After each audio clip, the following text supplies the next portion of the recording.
Hi, everyone. Thank you again for being here. Please make your way downstairs. We are about to commence with the stage programming. Thank you very much, and see you downstairs. I could probably just leave the music off. I guess we go back to music down here.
Good afternoon, everyone. Could you please make your way down to the ground floor?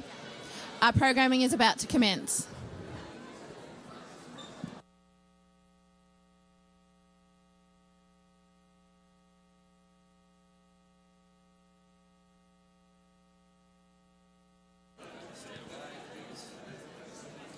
All staff to upstairs to get people down here. Are we ready?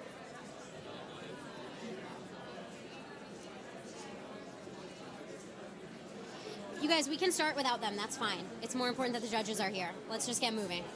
Can I go now? I'm making a final announcement. Ready? Hi, everyone. Final announcement. Please make your way to the first floor. We are just about to get started with pitching. Thank you.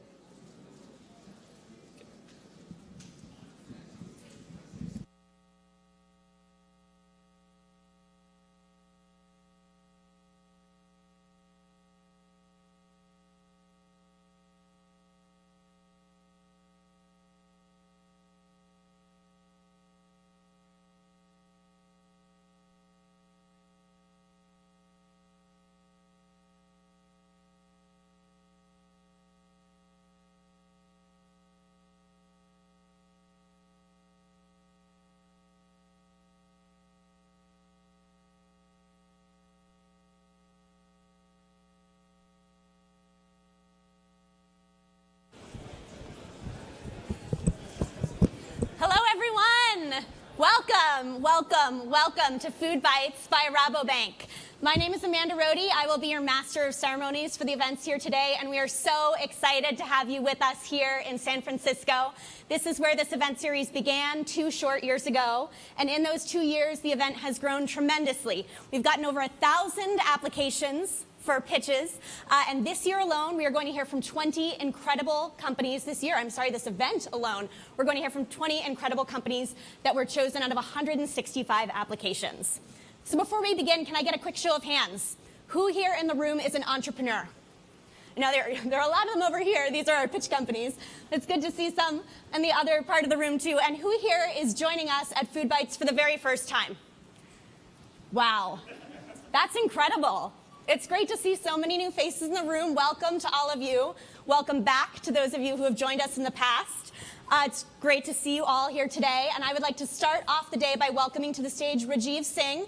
Rajiv is the CEO of North America Wholesale Banking for us at Rabobank. Without further ado, Rajiv.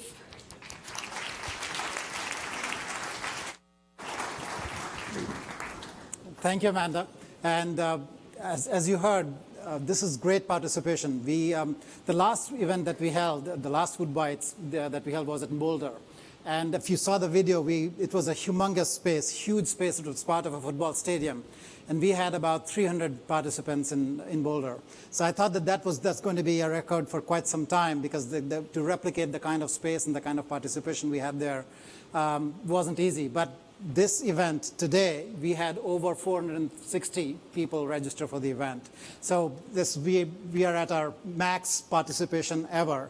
And so it's great to be back in San Francisco. This is the home of FoodBytes. Welcome again, all of you.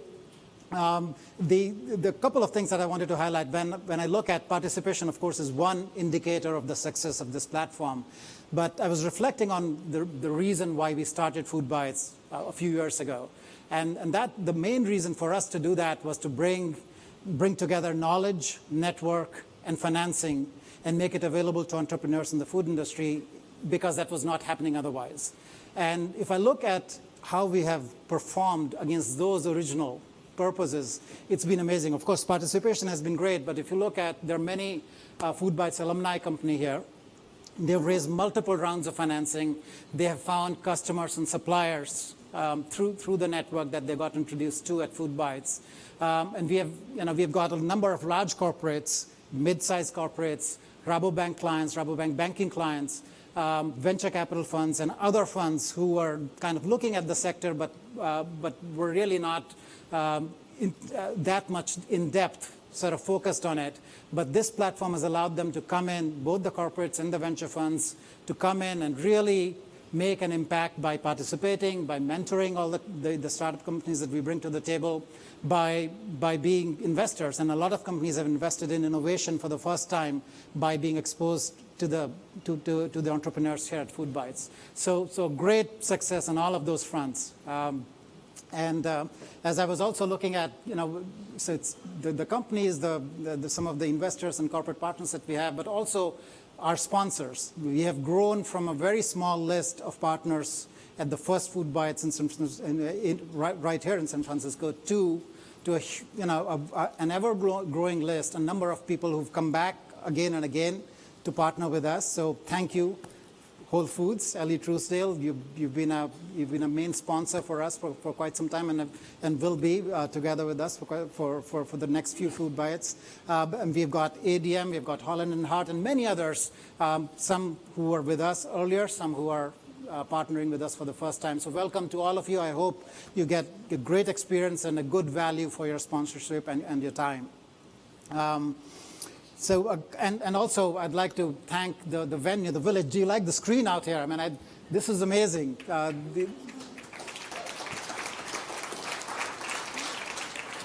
And so the first one that we had here in San Francisco, we are a food and ag focused bank, as you all know. So the first one was at a brewery, was at a winery, I think, the first couple. The last one was at a distillery crumb brewery. So this time around, when we were looking for a bigger venue because of the growth that we have had, and a more appropriate venue for what we wanted to host, the only instruction I had for the team was to make sure that the venue has something that resonates with Rabobank's values and focus.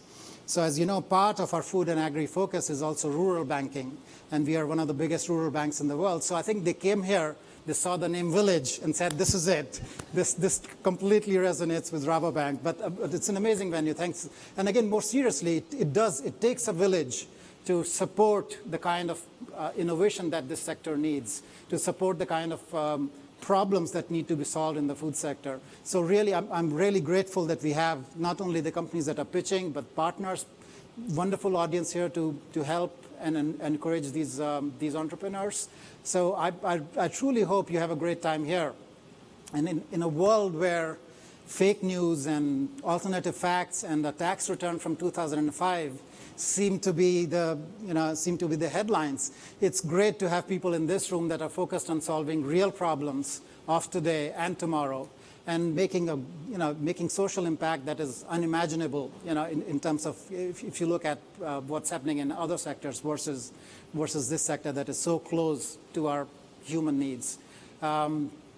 We have companies here, you will see that they range from companies that are focusing on good-for-you food products, consumer food products, to genetics-based personalized nutrition, to ag tech, to waste reduction. So it's a full spectrum of a number of very promising areas that these entrepreneurs are tackling. So I hope they will be able to communicate that, and you'll be able to listen and give feedback, and hope they will prosper after this event. So thank you very much. Let's have a round of applause for everyone who's in this room today.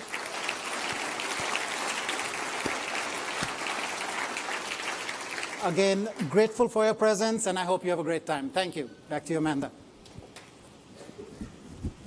All right, everyone, we have a really exciting day ahead of us. We are going to start out the day with 60-second pitches from 10 of our wonderful, innovative companies that we have with us here today.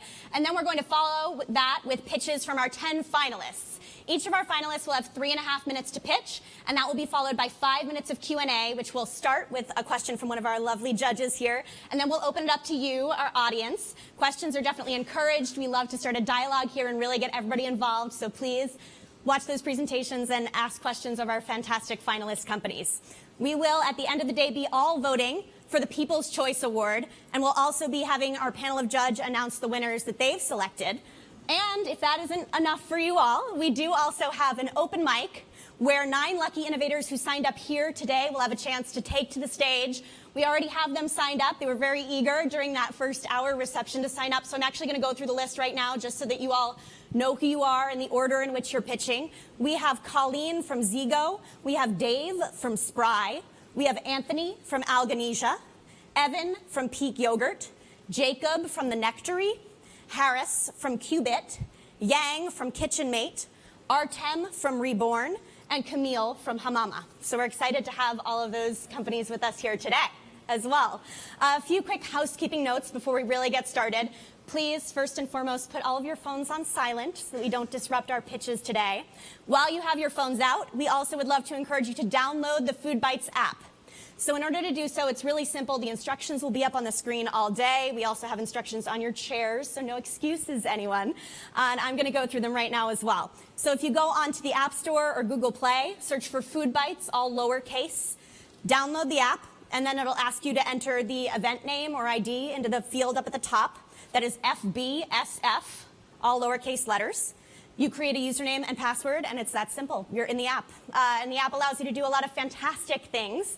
You can learn more about our pitch companies, more about our sponsors, more about the people that you're going to see speaking on stage here today. And the app is how you vote for the People's Choice Award. It's the only way to do it. So please download the app. You can also message other people that you meet here today. If you forgot your business cards, no worries. You can message them in the app.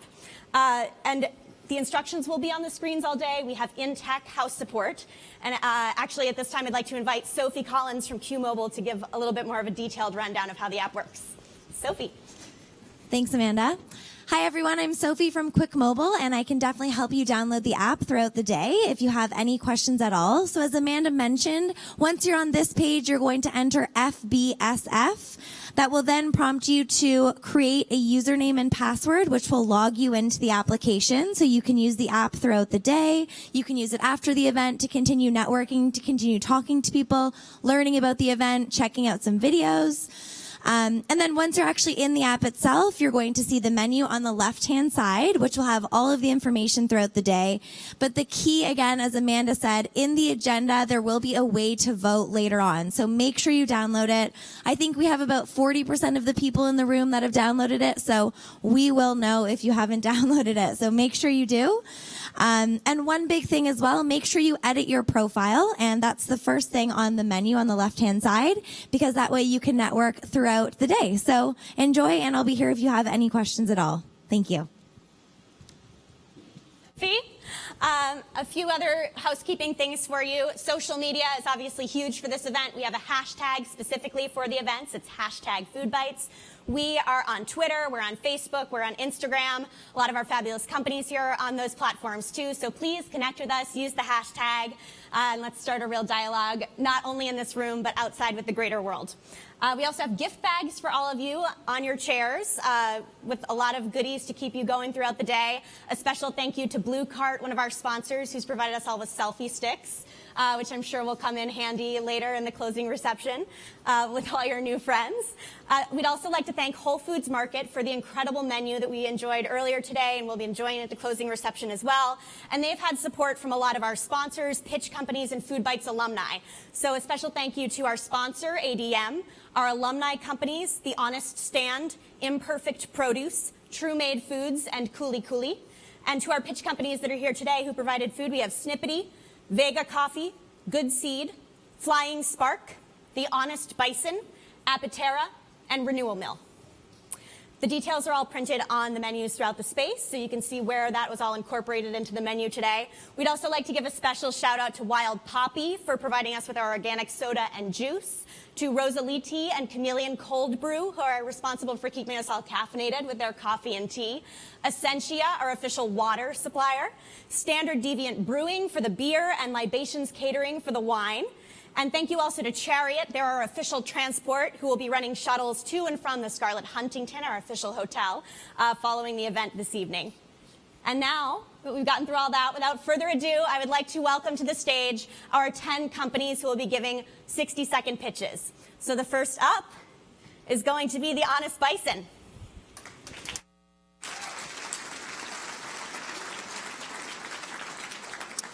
My name's Sean Lenahan, and I founded The Honest Bison. We sell 100% grass-fed bison that is a healthier, leaner source of protein. Unfortunately, in our current food system, healthy foods like bison are made unhealthy by the way that they're raised and processed. Feedlots are degrading the nutritional value of the animals and making them sick. Now, demand for grass-fed bison is high, but finding it through traditional distribution channels is hard. We believe everyone should have access to food they can trust. Our mission is to help them get it. Beyond our high-quality meat, what makes us different is our transparency. We build relationships with our customers. We invite them into our business, our ranches, and our process in a way that other meat producers do not. Now, today, the demand for bison exceeds supply. And in fact, within 8 years, the market for bison will be a $1 billion industry. Our business is built on purchasing the entire animal and delivering exceptional cuts like steaks, burgers, and our newest addition, which we're really excited to have you try today, bone broth. Currently, we're on track to be the #1 online bison retailer in the country. Our wholesale clients include Amazon Fresh, General Mills, and Primal Kitchen restaurants. Selling bison is our business, but changing the food system is why we exist. And that's where we need your help. We're raising $500,000 in convertible debt to build an exceptional supply chain. Thank you. Thank you so much to the Honest Bison. Up next is Fuel.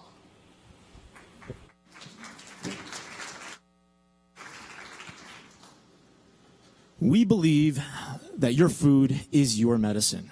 And we built a business that went from $0 to $100,000 in monthly recurring revenue in under a year with the world's most advanced, hyper-personalized nutrition engine. Isn't it so hard to figure out what to eat that's right for your unique body? And it's even worse if you have a chronic illness like what 200 million Americans actually do. It's crazy. So we find the perfect healthy meal for you all around where you're located and match that up with your fitness tracker data, your health data, even your biomarkers and your genetics. So that way you're eating exactly what you need to be eating because it's so hard to figure this out on your own. It's like having a personal nutritionist, a concierge, a personal nutritionist, a doctor, and a New York Times food editor all around in your pocket. And as your biology and your fitness levels and your activity all change, we update our algorithms in real time. We'll know that you're marathoning or you're just Netflix and chilling, and we'll feed you exactly what you need to be fed at the right time. Our team is all biohackers. We have a bionutritionist and executive chef of a healthcare system. We have a Stanford engineer who wrote the APIs for Fitbit and HealthKit. We have a doctor who studied nutrition science. And myself, I'm a growth hacker. I have 3 exits. And I created a biohacking meetup that's grown to one of the largest in the country. So find me. I'm the guy in the green pants. And I'd love to talk to you about food as personalized medicine. Thank you so much to Fuel. Up next is Apitera.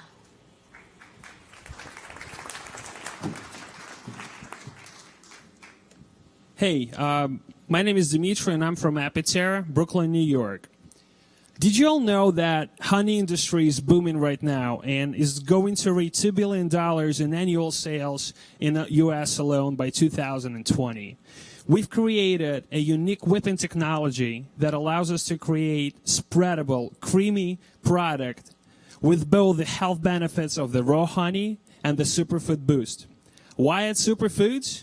More flavor, more antioxidants, and more vitamins means more use of the product.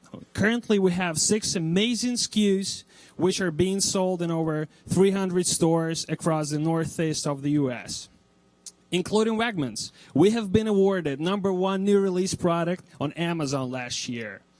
We're on track to close the year at a $600,000 revenue, and we're profitable. We have just finalized our agreement with our new co-packer from upstate New York, which is once again Nut Butter. Thank you. And we will be 100% organic in September.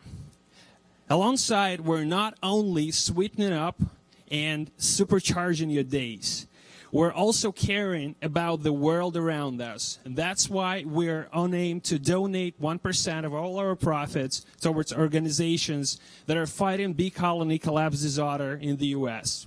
Today, we're raising capital, so if you're ready to be the change with Apitera, we invite you on board. Thank you.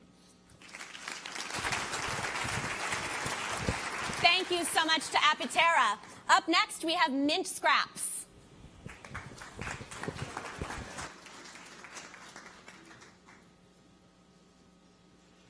Every year, 1/3 of the food produced in the world goes to waste. To put that into perspective, if food waste were its own country, it would be the third largest emitter of greenhouse gases behind the U.S. and China. And in the U.S. alone, the commercial sector produces over $74 billion of food waste per year. Our solution is a smart waste management system that automatically tells a business what's being thrown out and how much is being thrown out. We do this using a system of scales and cameras that automatically weighs and characterizes waste and make this data available through our web and mobile apps. Our business model is simple. We charge a monthly-based subscription fee to use our service, where we have paying customers using our software today. So join us in fighting the global food waste crisis. Thank you. Thank you so much to Mint Scraps. Up next, we have Siren Snacks.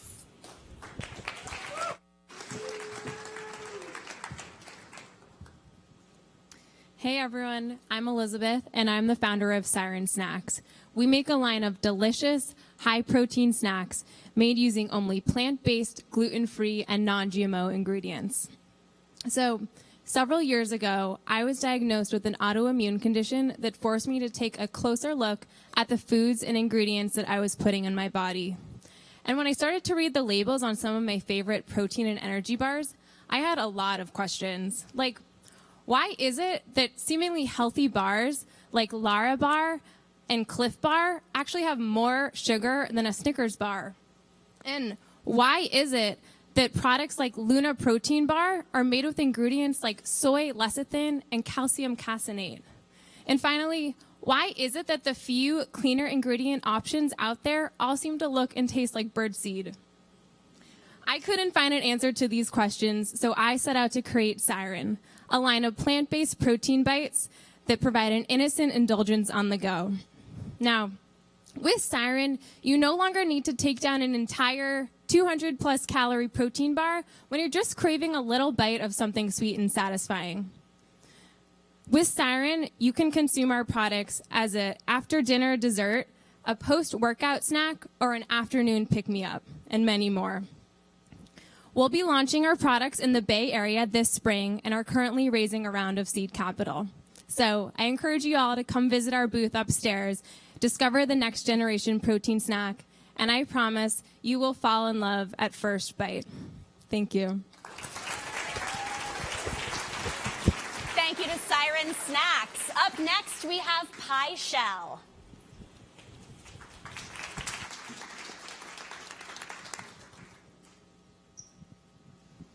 What if in the $34 billion crowdfunding industry, there was a site for food and beverage projects only?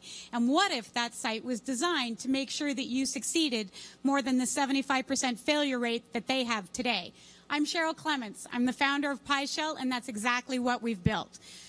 People asked for too much money, so we gave them stepping stones, their critical need, their want, and their dream. And since our launch in October, we have a 100% success rate in every project reaching at least their first stepping stone. They didn't know what to do, so we incubate them through crowdfunding best practices, and we make sure that they know they are not alone. They didn't have enough friends and family, so we take their network plus our network, and that brings them more money. And then we Pie Shell it forward. We contribute 1% of our fee to our nonprofit partner who teaches culinary skills to refugees. We have over 30 projects in the pipeline, and we're super excited to find investors to help take Pie Shell to our next stepping stone. Thank you.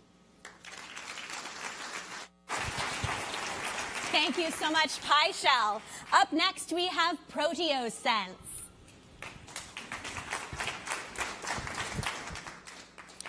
Good afternoon, everyone. My name is Mark Byrne. I am the founder and CEO of ProteoSense, and we're going to talk a little bit about another side of the food ecosystem, and that's food safety. 100,000 people a year come down with a foodborne illness. Over 1,000 die of a foodborne illness. Thousands of companies have recalls of their food products every year. 400 companies in the last quarter of last year. One yesterday for Listeria in Southern California. What's the problem here? We're spending $15 billion a year in food pathogen testing worldwide, and yet we still have an abundance of illness and devastating recalls for food companies. The problem is time. It takes too long to get food pathogen test results today. ProteoSense is developing a portable, biosensor-based rapid test system that will allow users to get results in under an hour at the point of need. Our initial target market is Listeria testing in food manufacturing facilities.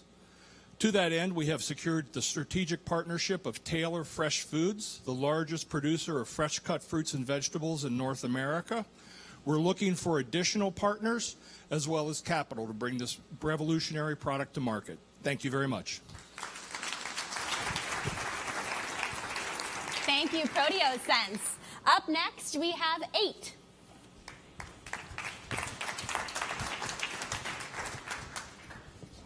Nutritionists, dietitians, and coaches have been recommending food journaling to their clients since at least the 1950s. It's well proven to be one of the most effective tools in helping you eat healthier. Yet many of us are not using these tools today, mostly because the current solutions are overcomplicated and based on concepts that are foreign to most of us. Okay. So at U8, we're reimagining food journaling as it is today. We're introducing a new type of app, photo-based simple app, to help that fits easily into your everyday life. It's based on mindfulness principles, not calorie counting. It's private, non-judgmental, not too restrictive, focusing on long-term progress and sustainability.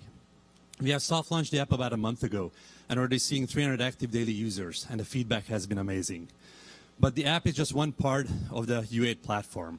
We're soon introducing a web component that allows our users to easily communicate and share within a support group, and also an AI component that helps you, that provides feedback on your eating habits. Revenue comes from a subscription service for professional services where professionals can easily communicate and manage their clients.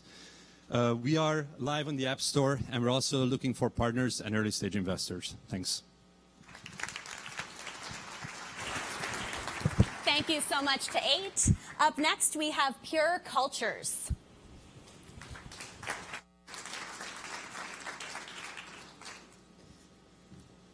The demand for antibiotic-free meat is no longer a fringe movement, but the new standard.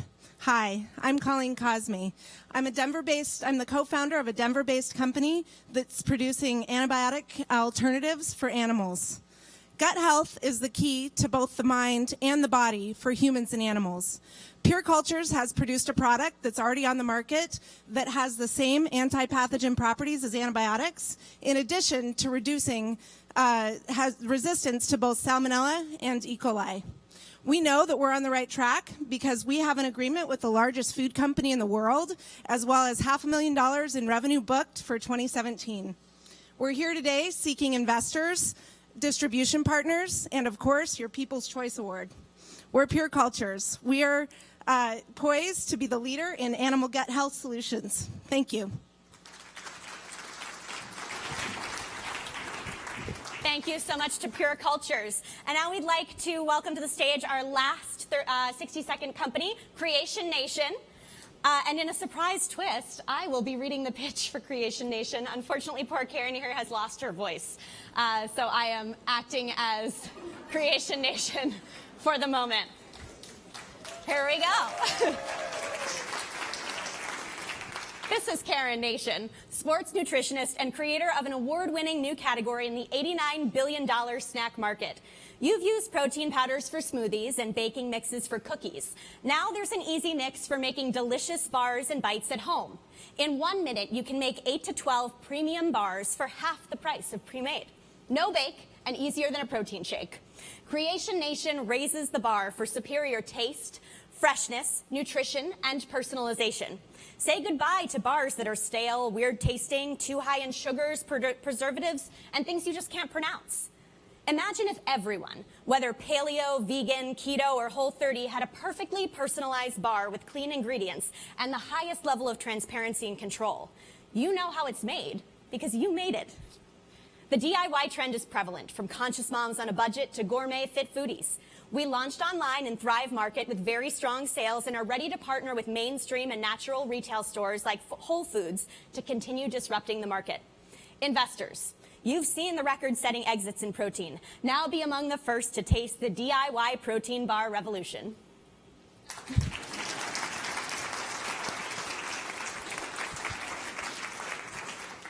Thank you so much.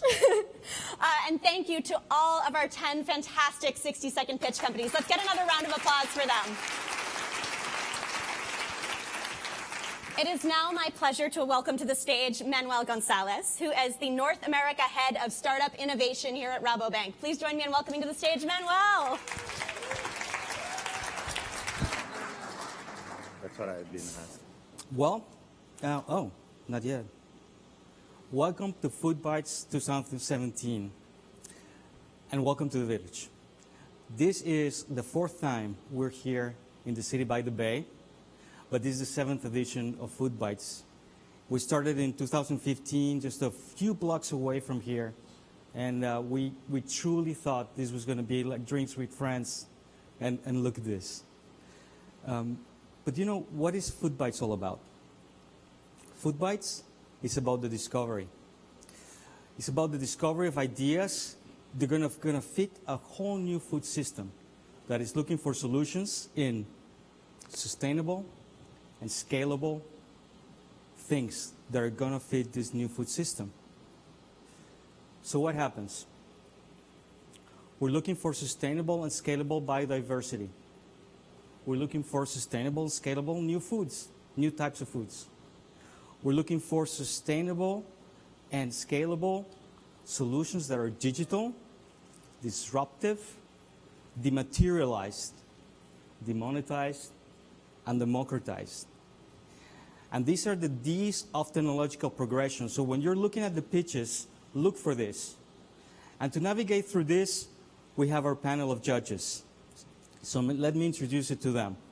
We have Scott May from Juvenile. We have Diana Gonzalez from Grupo Azucarero Mexico, Chuck Templeton from S2G, Ellie Truesdale from Whole Foods, Robin from Allergy Kids Foundation and Do Good, and Mickey Seibel from Orange, Silicon Valley. Now, let me tell you, there's another very important group of people that we have here within the FoodBytes family that is very important. Those are our mentors. Because maybe this is something that most of you don't know, but FoodBytes is a 2-day event. So the day before, yesterday, we had our mentor session. And what happens in the mentor session? Well, what happens is that the 20 pitch companies have a big rehearsal with all the judges, and then they go through a mentorship session. And they go through branding, consumer trends, finance, legal. Our mentors were Chuck Cutter from Holland & Hart, Paula Savanti from Rabobank Research, Adam Sprigg from Nucleus Maximus. Eric wasn't here. Where's Eric? I don't see Eric, but Eric was stuck in New York. There he is. We're just happy that you're alive. You know, there was a big snowstorm. So we had Michael Leahy, also from our Global Client Solutions group, and he was here doing the mentorship. It was a great day. Insights, knowledge, a lot of networking, just an amazing day. Now let's throw back a little bit on the past of FoodBytes and this discovery experience. We started again in 2015. We had 2 events in San Francisco. And then in 2016, we started in New York, came back to San Francisco. We went to Boulder. We had our first international event in Sydney. And 2016 was a whirlwind. Over 500 applications of startups to FoodBytes. Over 1,000 people came to our events, 19 countries. Those were the applications. It's amazing. And we're starting 2017 with just an amazing momentum. For this event, only for this event, 165 applications from 20 countries, over 450 people registered to attend. I think we have 320 people attending, which is, that's why we just feel we don't have enough seats. It's just amazing. Also, when we think about what happened day one. So that's what we've done. Now, what's happening in FoodBytes afterwards? We're going to be in Europe. In May, we're going to be part of F&A Next. May 17 and 18, FoodBytes is going to be there. Then we're coming back to New York in June 15, and then to Austin in September. So that's what's happening in FoodBytes. But FoodBytes, remember, is not the only thing we're doing in innovation. This is only part of our innovation platform. Last year, we introduced you to Terra. Terra is the food and ag accelerator that we're building together with an amazing team of Rocket Space. And now, we're starting a first cohort of 16 very disruptive companies with some of the most innovative corporate brands in the world. Those are our collaborators in Terra. We're starting the first week of April. And Rabobank continues to look for exponential ways to deliver its Banking for Food principles, which are access to financing, access to knowledge, and access to networks. You heard that from Rajiv. So what we're doing right now is we're going to integrate all that into one strategic center that's going to be called our Banking for Food Center. And we're going to put there all the food and ag initiatives of Rabobank in research, education, development, and innovation. And that includes FoodBytes and Terra. Not only that, in May, we're going to be announcing our venture capital initiative. Rabobank is going to be investing in early-stage food and ag companies that fit our Banking for Food principles. And this is a new pocket of capital that will complement what we're doing with funds like Antera Capital, like Boulder Food Group. And we're going to continue this path of finding new ways of adding value to companies and adding value to the ecosystem. Now, back to FoodBytes. To all the pitch companies, we welcome you to the FoodBytes alumni. You're part of a very, very inspirational group of companies like Back to the Roots, Love the Wild, Macienda, Imperfect Produce, Honest Stand, so many. And we wish you the best of lucks with your pitches. All I can tell you is that we feel very, very optimistic because of your ideas of the future of food and ag. And now, let's get going. Amanda.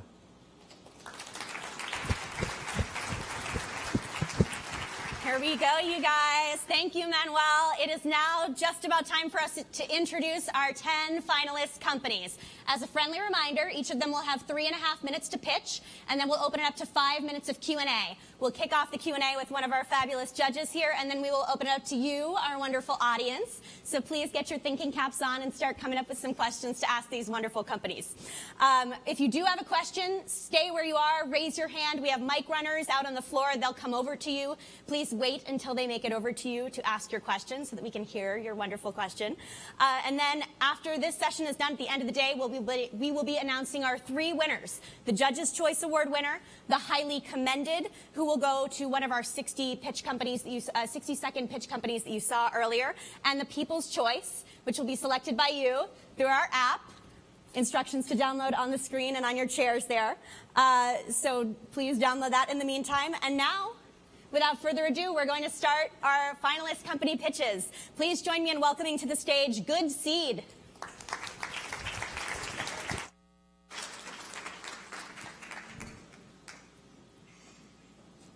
Hi, everyone. I'm Erin Shotwell. I'm the CEO and co-founder of Good Seed. Good Seed's a chef-driven plant-based food company that makes it really easy to eat a wide variety of plant-based foods.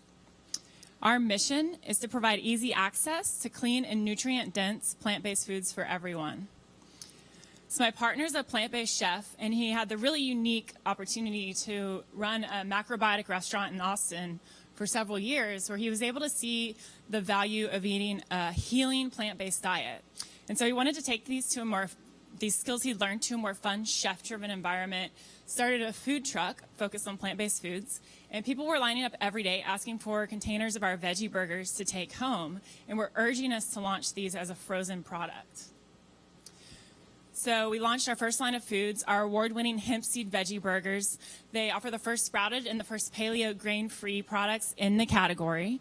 They all use really unique flavor profiles to showcase the highest quality and most sustainable plant-based proteins.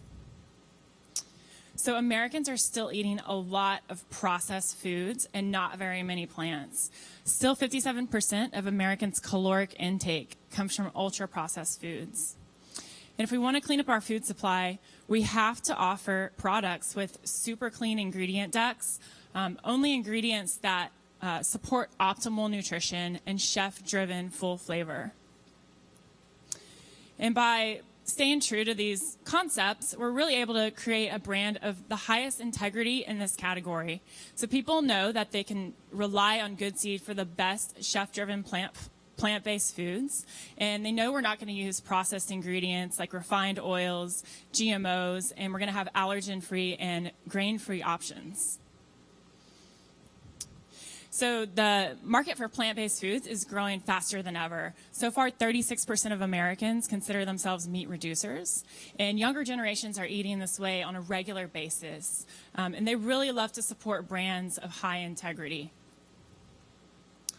And we're not following any particular trends in the industry. We're coming from a healing foods perspective, so we naturally hit on many of the fastest growing trends in the health food industry. So far, we're in 4 regions in over 400 doors, and we're currently approved for 300 more doors that we're launching right now in major retailers and food service accounts. So we'll hit well over $1 million in revenue this year and be a $20 million company in the next 4 years. We're raising $900,000 at a $3 million valuation to add key team members, more sales and marketing support for our accounts, working capital to produce products for new accounts, and a smaller portion for research and development of new SKUs. So our goal is to create a really great return on investment for our investors and eventually partner with big food resources to get our products out to a wide audience. So it's a really exciting time to be in the food industry, and we're very excited about the opportunities in the next 5 years. Thank you.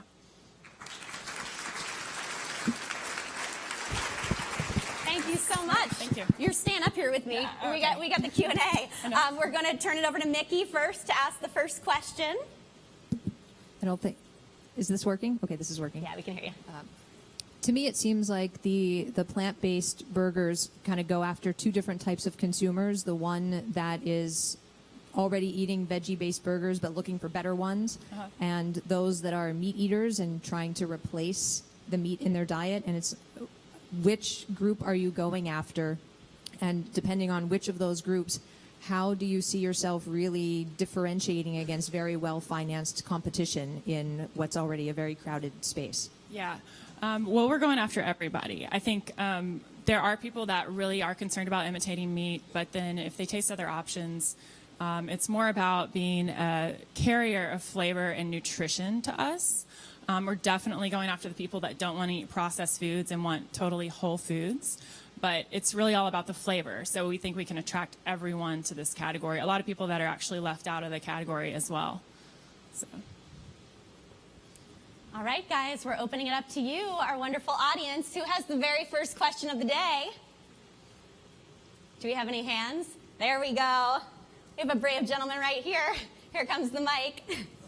Can you give us some visibility on projected EBITDA this year as well as go forward? EBITDA, well, in the food industry, it's usually negative for several years, so it won't be positive for at least 3-4 years. So. All right, do we have another question? Someone? Anyone? There's a hand away in the back over there. And there's a mic runner coming to him. Now? Hi.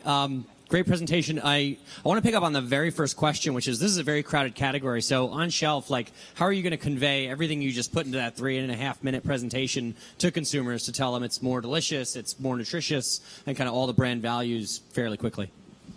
Well, it's definitely about getting the brand awareness out there. So we definitely focus on a region at a time, letting people know about our product, and tasting the product's a big deal. We have a lot of return consumers, and the ingredient deck speaks for itself. So it is very crucial to grab people's attention in that split second in the grocery store. But our packaging also does stand out, and the branding, this is our first version of our branding, but it will scream chef-driven and very simple and straightforward. So.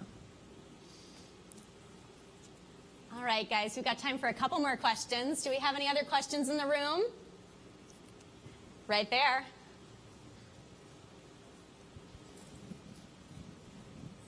Just turning on the microphone. How do you price on the shelf compared to your competitors? Price point, retail price point, SRP. SRP, it's $5.99, so it's very comparable price per ounce to all of our competitors. There's the category split. Consumers have already decided to pay more for these products because some of the legacy brands, the older brands, they're about $3-something per box, and most of the newer ones are more expensive because they're better quality ingredients. So, I think we've got time for at least one more question. There we go.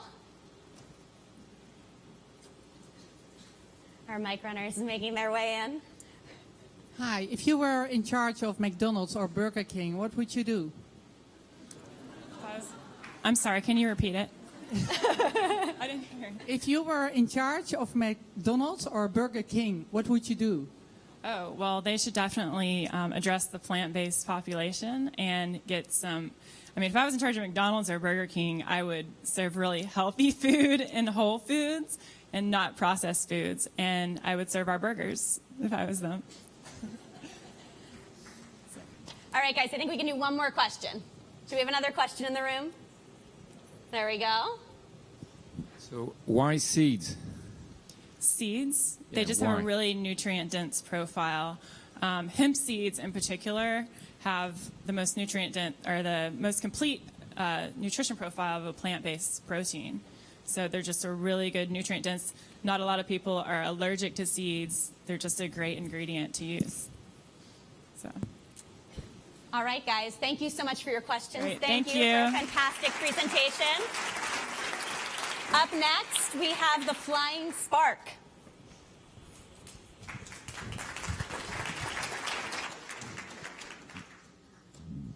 Oh, where's the clicker?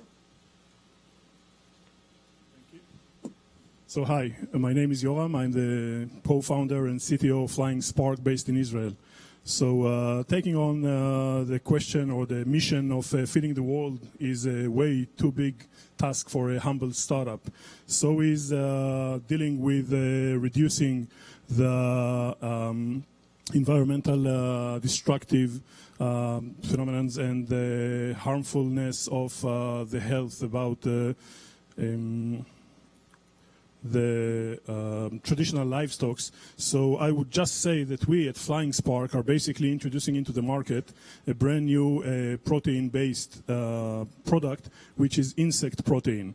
I know it sounds repelling, but you in the Bay Area already are having the Hoping cricket chirps and bars and health bars and even a cricket flour. But we are talking about a completely different insect, Insect 2.0. It's the next generation. It's much safer. It is having a better environmental sustainability and a minimal ecological footprint. It is highly nutritious, and basically, and most importantly, it will be economically affordable to compete with the whey protein that most of us are consuming today. And we are talking about the fruit fly, the Mediterranean fruit fly. The processing is basically very easy and straightforward, and we are using it as a biological machine to convert fruit surplus and fruit waste from humans into highly protein powder that we can put back into our diets. The products that we have are the whole powder protein, reduced fat powder and oil, which is very rich and similar to the fish oil and krill oil. So it's a fruit fly oil.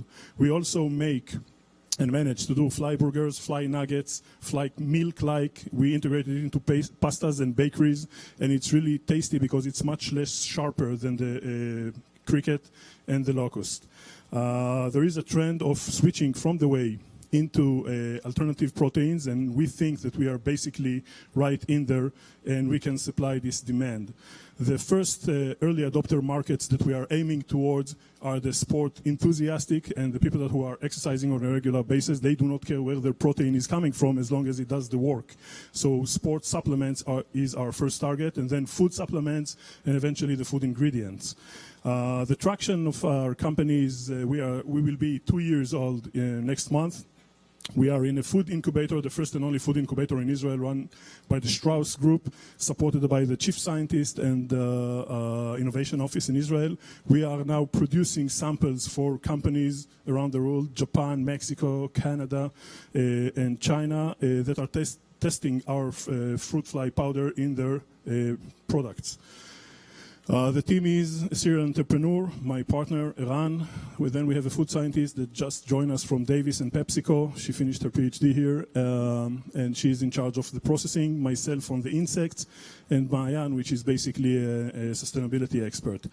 The way we see our progress is basically in the coming years, the people that will consume our product will benefit by their health.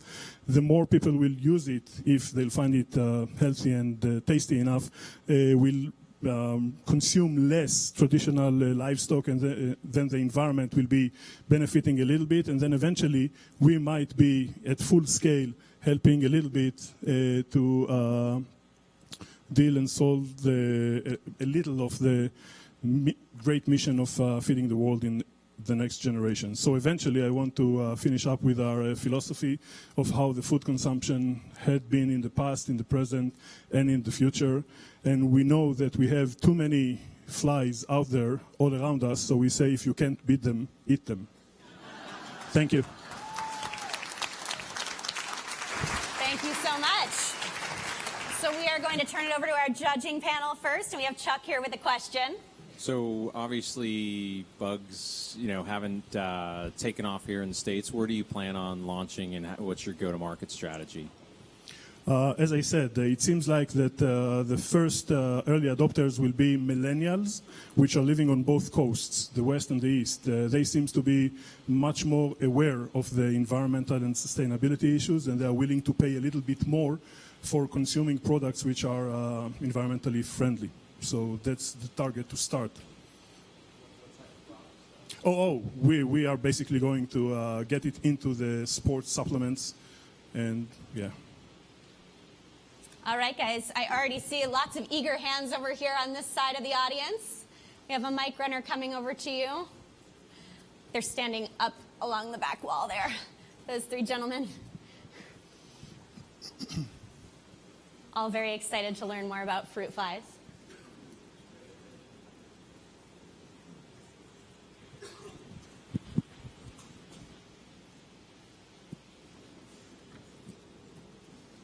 I'm just curious, when you reach full scale, what's the cost of your protein compared to something else? It will be similar to whey. That's the only insect we believe can go down to the whey protein levels, $4.5 to $5 per pound.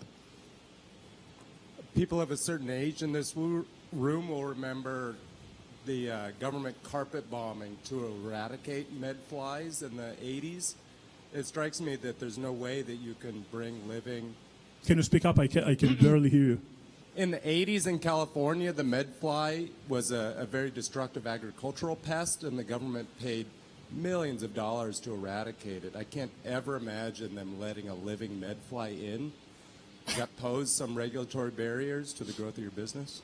Yeah, well, they farm them nowadays for pest management, biological pest management purposes, and there is a huge facility out in Hawaii. There is one in Mexico, so it doesn't necessarily have to be on the mainland USA, but you can bring it in, and so that's actually the only insect that has been proven to work in large scales. If you want to upscale the crickets and the locusts and the mealworms, it's basically like trying to raise and farm rhinos, elephants, and whales. It's really tough. And the fruit fly is the only one, flies in general actually, that can be raised upscale. All right, we've got some questions in the back here. So the insect trend is going on right now. I just have a couple questions about the protein. So my first question is, do you currently have a patent pending on this, on the extraction of protein, and how soluble it is, and whether it's functional as functional as whey protein? That will have me speaking for another half an hour. Basically, we are talking about a protein which is meat. We are processing muscle. So it's very similar to the fish, to the chicken, to the beef. And it is relatively, it's not like flour, but it's relatively potent. As I told you, we already had some examples and tryouts of that being produced as a fly burger and fly nuggets and stuff like that. So the potential is there. We have to work on it, definitely, but the protein level is roughly as any other animal protein. We have another question from this gentleman right here. So I don't mean to be funny, but do fruit flies meet the laws of kashrut? Is this kosher? No. There is no insect which is kosher, even not the locust that was historically kosher. It's not kosher anymore, and that's not an issue, but it's a halal. So we have a problem only with the Jewish population, and the Jewish population is just 15 million all over the world, so it's not an issue at all. Because here I was thinking we could have the first disruptive kosher protein, but I guess we'll do the first halal friendly protein. Thank you. Right. All right, guys. I think we can get one more question in here. There we go. We have another hand down front. This lady in teal right here. How do you deal with the ick factor for Americans? That's actually a very good question. We get it much. The millennials doesn't have an issue with it at all, but we turn it around. So we know that the protein is great for you. You don't want to eat it, so it's a beneficial diet, supplementary. So you eat very little of a very good food. So you benefit from the diet perspective as well. So hopefully that will work. We don't know. Thank you. Thank you so much. I've never seen a room full of people so excited to talk about bugs. Up next, we have Given Water.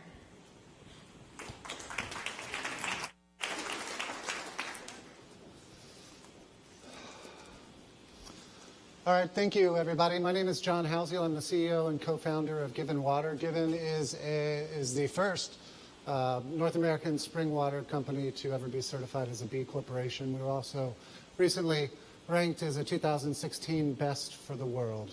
So as we start this conversation, just by a quick show of hands, how many people have ever tried bottled water?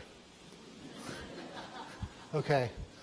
So same show of hands, how many of you have ever consumed a bottle of water that you actually really felt good about drinking?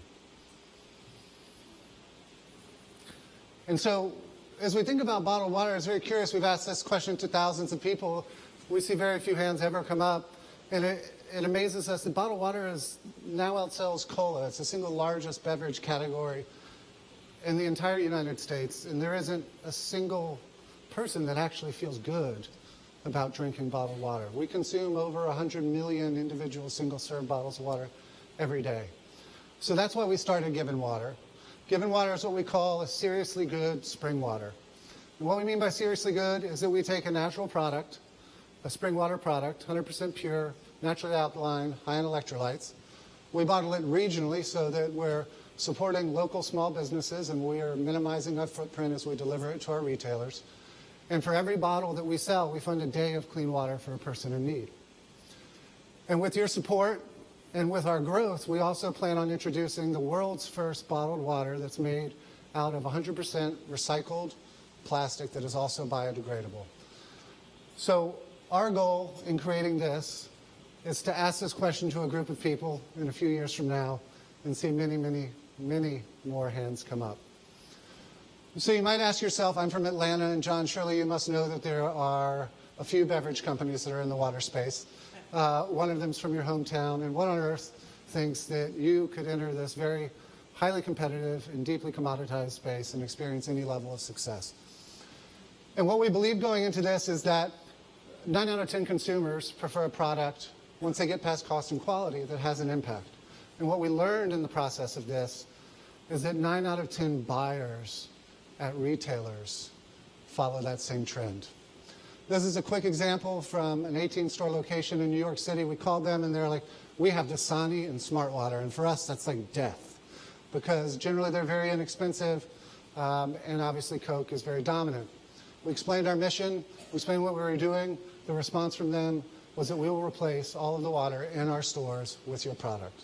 And it's not just something that relates to that one store. In just over a year and a half, we've made it into over 700 locations. We operate 5 direct store distribution networks.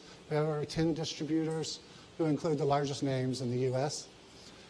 And it's not just the fact that we've gotten into doors. Our velocity is up double over last year, same store velocity. Our sales are up 400%, and we have a 90% reorder rate. But more importantly, at the core of our social enterprise, we have taken those sales and funded over 800,000 days of clean water through partners like Water.org and waterisbasic.org. So in quick closing, the team that is leading this effort is myself, the CEO, Liz Scala, who's out in the crowd. She's my amazing partner and dear friend. Ron Lynch, who you may know from, anybody ever heard of the Be a Hero slogan from GoPro? He's the creator and designer of that. And Ryan Patel was the lead of development with Pinkberry. Just to end, quick sales note.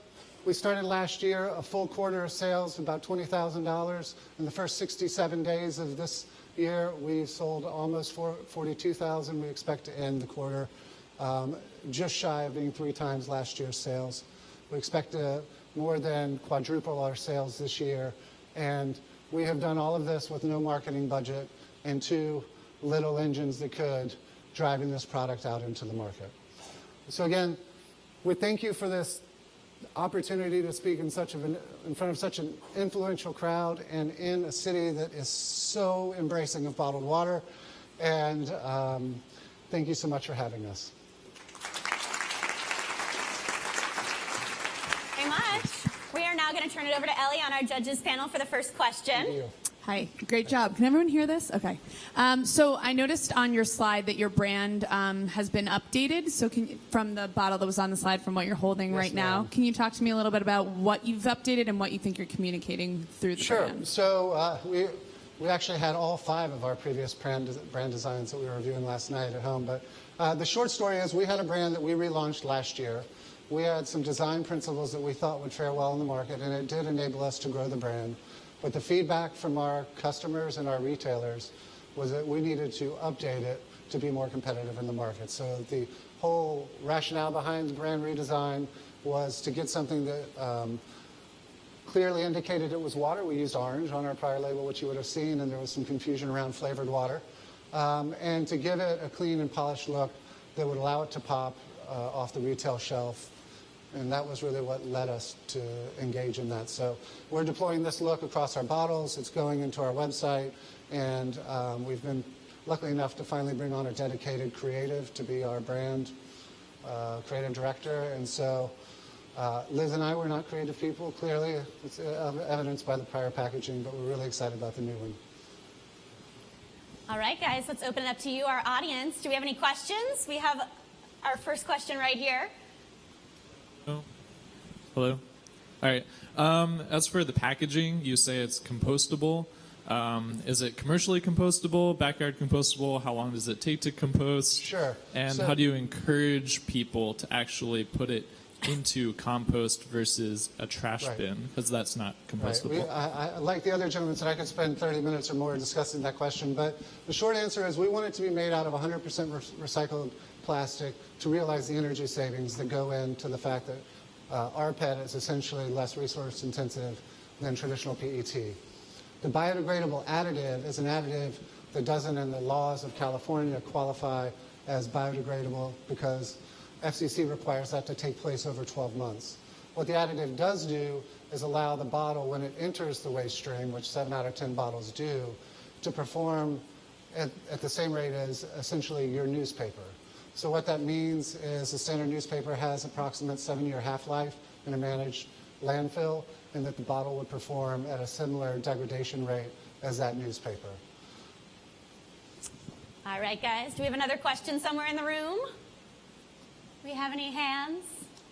Come on, you all drink water. There we go. We've got two. We'll go with you first. Hi, yes. So I've seen some like take back the tap type initiatives. There's some local legislation coming out around whether or not you can sell bottled water. So I was wondering how you differentiate yourself to that kind of push from consumers. Sure. So I guess there's multiple dimensions. I'd say the first thing that we do is we only bottle natural products. We don't believe in putting water that you can get out of your faucet into a bottle. That's like a core guiding principle of what we do. So we're introducing a new sparkling product. And one of our biggest challenges was not finding people who could make a sparkling product, but people who could take a real spring water product out of the ground and make it sparkling. So in that sense, I think we kind of separate ourselves from the take back the tap. But it's, you know, it is a constant friction in the sense that there are these large movements against bottled water, but when you look at the consumption patterns, they don't mirror the noise. And so what we're trying to do is really move the industry from the inside into something that we feel can capitalize on that growth, but also make it something you can feel good about. So, I mean, we're certainly not perfect, but we're really hoping to change the dynamic from the inside. All right, we had a question from this gentleman here. Thank you for presenting. 2 questions. Sure. One, have you considered anything other than plastic to bottle your waters? Yep. And the second question is, I imagine that a lot of water is not sold at grocery retailers. It's sold at like point-of-sale vending machines. Yes. Any thoughts on how you're going to be able to bring this water over there as well? Sure. So we the short answer is yes. We've looked at alternative packaging arrangements. And one of the reasons we're working at developing this technology around maintaining plastic is because despite folks like boxed water or just water, in the boxed water category, the feedback we've gotten is that most people feel that it inherits a taste of a milk carton, even though it doesn't. I mean, Hulu has a show that kind of, you know, mocks that. The second piece, when we look at just water and the TerraPak technology, it has a much lower energy footprint on the front end of manufacturing, but once it's produced, it's a mixed material carton. So it's part paper, it's part aluminum foil, it's part plastic. And it is recyclable where facilities exist. And where those facilities exist are not large parts of the United States. So that's one of our concerns with moving to Tetra Pak. And then I'd say the third thing is that buyers, grocery buyers, and folks like KeHE and Unify have told us that while there is a certain inertia around these alternative packaging scenarios, people want to see the water they drink. They want to look and know it's not dirty and there's not sediment or whatever the case may be, but there's this kind of natural psychology that you want to look into a bottle and see clear water. And so that's really where we're at, but we're certainly constantly reevaluating it. All right, everyone, thank you so much for your questions, and thank you again to you. Given Water. Let's have another round of applause for them. Up next, we have Vega Coffee.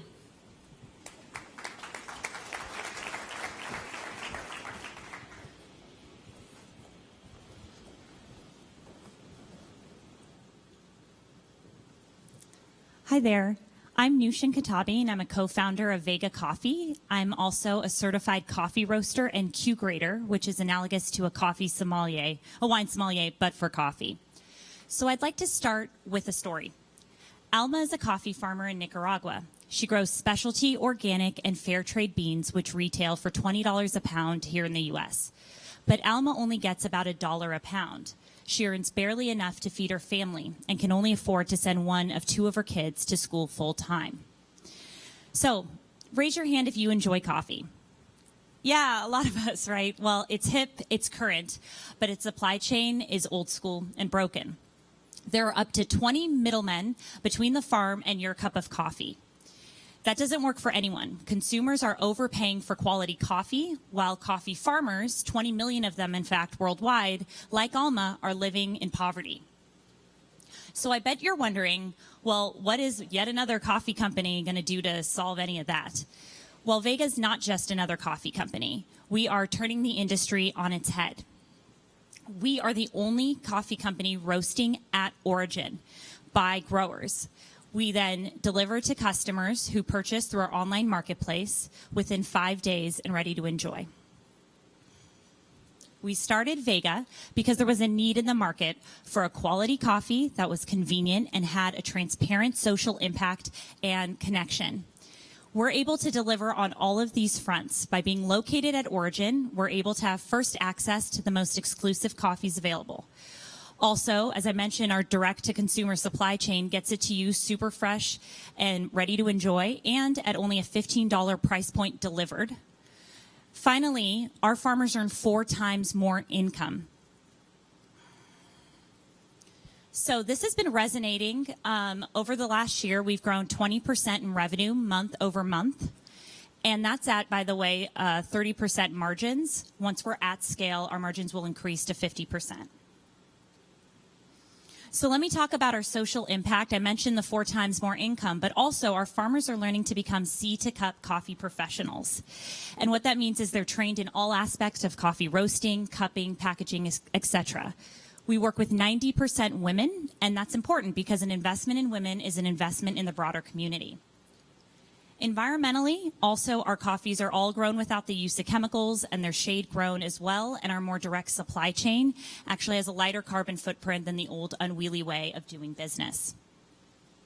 So Vega right now, we have a roastery in Nicaragua. It's fully self-sustaining, and we're poised to extend into Colombia and Guatemala next. And our vision is to open a Vega roastery in every coffee-growing country. We won't just stop at coffee either. We're actually looking to expand into other verticals with similar supply chain issues, from chocolate to chia. So Vega is not just a brand. It's really a movement to connect consumers more directly with the producers of our goods. So today we're asking you to check us out, go to vegacoffee.com, and please join our revolution. Thank you.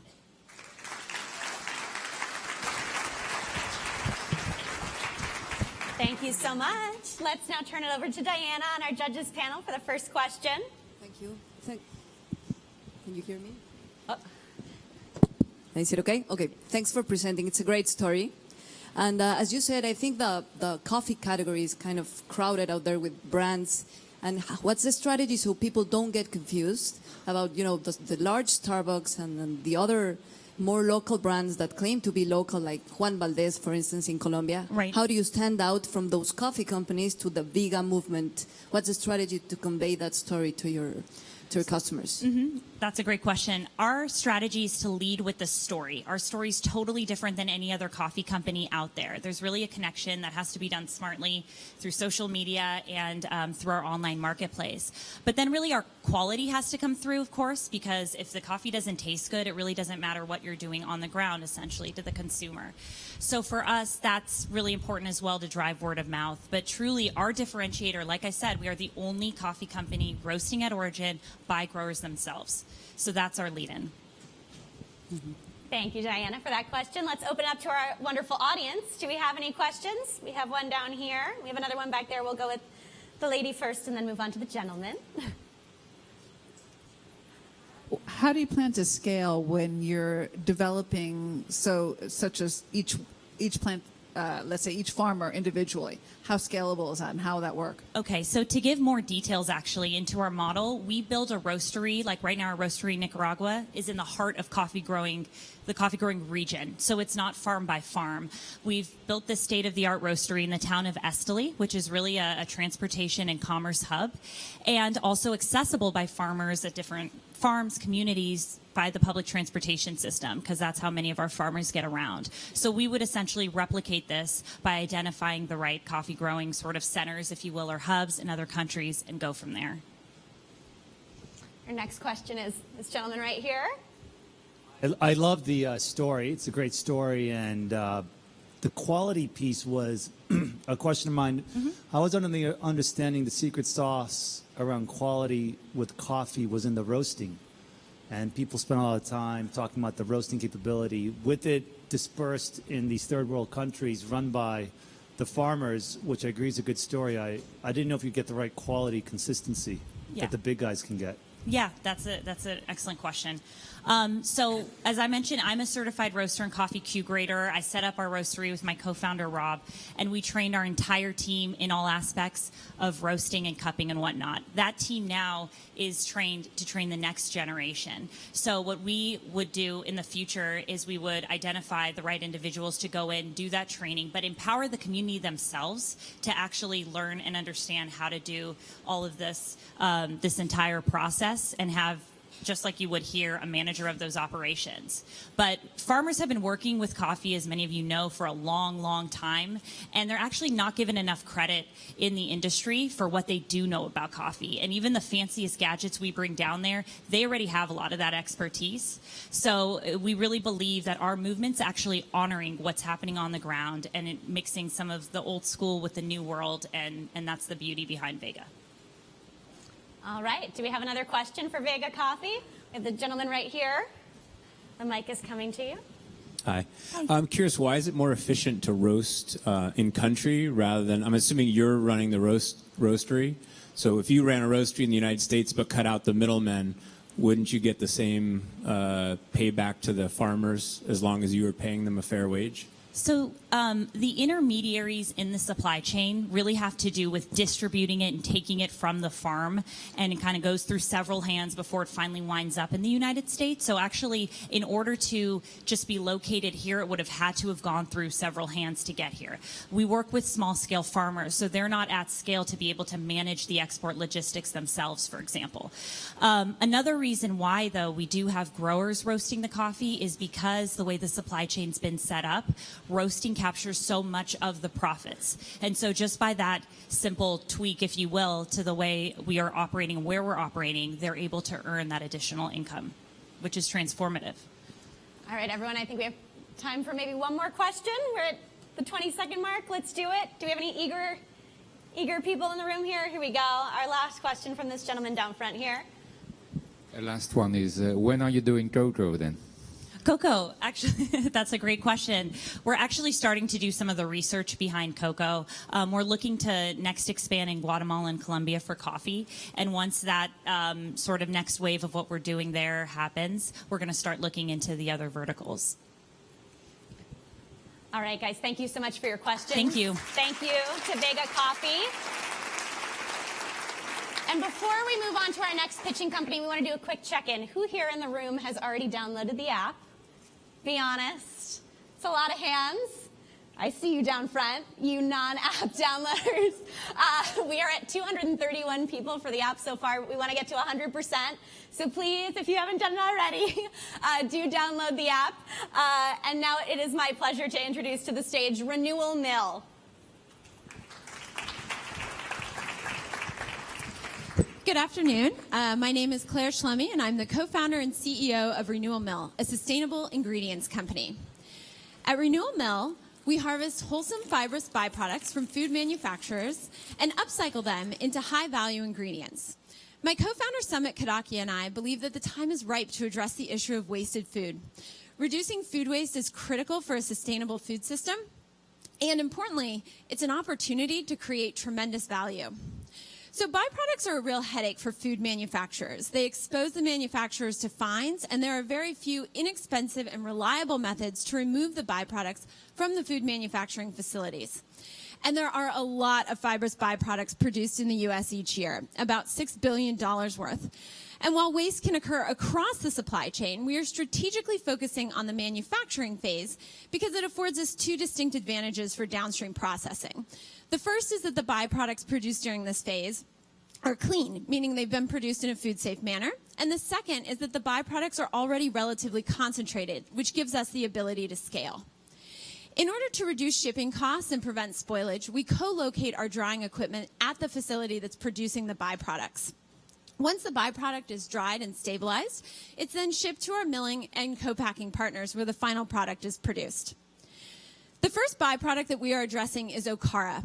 Okara is the soybean pulp left over from soy milk production. It is a highly nutritious substance, and once it's dried and milled, it is incorporated into a flour blend, which has been shown to be extremely versatile in delivering white flour taste with whole wheat flour nutrition to a variety of flour-based products.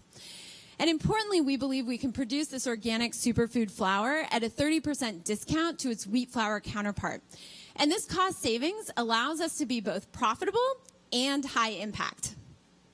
And while there are others in the market that are addressing this issue of material reuse, we are the only ones who are building a model that can scale to compete with other major ingredient manufacturers. Because the supply of Okara is particularly concentrated, the production of Okara flour scales relatively quickly as new plants are brought on board. We have a target of adding the largest whole soy manufacturer in the U.S. in our 5th year, enabling us to become a $50 million company. And those projections do not include additional growth opportunities from other fibrous byproduct streams, such as grapes, almonds, and olives. Our team has the perfect combination of skills and motivations to tackle this challenge.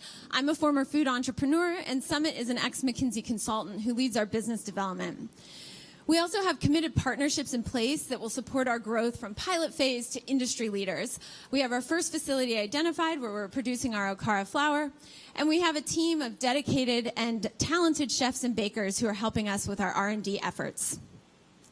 We're proud of the progress we've made in our first 10 months. Our business was catalyzed with an initial $40,000 of capital from winning a business plan competition last spring, and we've participated in 2 selective incubator programs in this past year. We're currently raising our seed funding that will enable us to achieve several significant milestones over the next 12 months. We have $100,000 in committed capital, and we would love to have you join us on this exciting journey.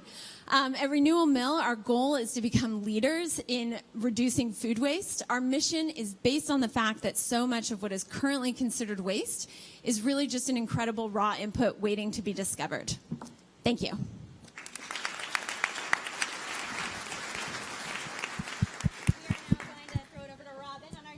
Panel here for the first question. Robin? So thank you so much for tackling the food waste issue. It's a brilliant concept to upcycle some of the stuff that's coming out of these industrial plants. My concern is that soy is one of the top 8 allergens, and the growth in the food industry right now is in the free-from space, and people are quickly dumping soy for alternative proteins. Companies like General Mills are also really getting on board with the transparency and the labeling and how to bring, a real accountability to the allergen labeling issue. Where do you see it going from here? I understand that that's sort of the product you're dealing with right now, but where could it go? Yeah, so one of the things with soy that we've noted is that it's an allergy that's most common in kids. It's an allergen that's commonly grown out of by the age of 10. And one of the things that we're particularly interested in is basically having large bread manufacturers use Okara to help kind of clean up their label, have a more natural product in the bread. A lot of these breads are already using soy products, so in terms of allergy labeling, it's not a concern for these companies that we've talked with. But it is something, to certainly consider for sure. All right, guys, do we have another question for Renewal Mill? We have one right here in the middle of this row. Our mic runner's coming to you. I think we're going to pass that down the aisle there. Hi. I know you mentioned allergens. Is there a concern, though, about, I know people are trying to, especially women, eat less soy. Is that an issue that you're really tackling? Yeah, it's not an issue that we are facing. The whole soy industry is continuing to grow. A lot of the concerns that have been brought up with soy are actually based on studies that have been looking at processed soy, so things like soy protein isolate rather than a whole soy product. Okara is considered a whole soy product because it's just coming from the bean. There's no additional processing associated with it. All right, let's get another question from our audience. Do we have someone else? Any other questions? Don't be shy. Oh, I see a hand over here. How much of the soy, the waste product, is actually going to landfill now? How much would be potentially diverted from landfill? Yeah, a lot. So for every pound of tofu that's made, about 0.8 pounds of Okara is produced. So it's a huge waste stream coming out of these facilities.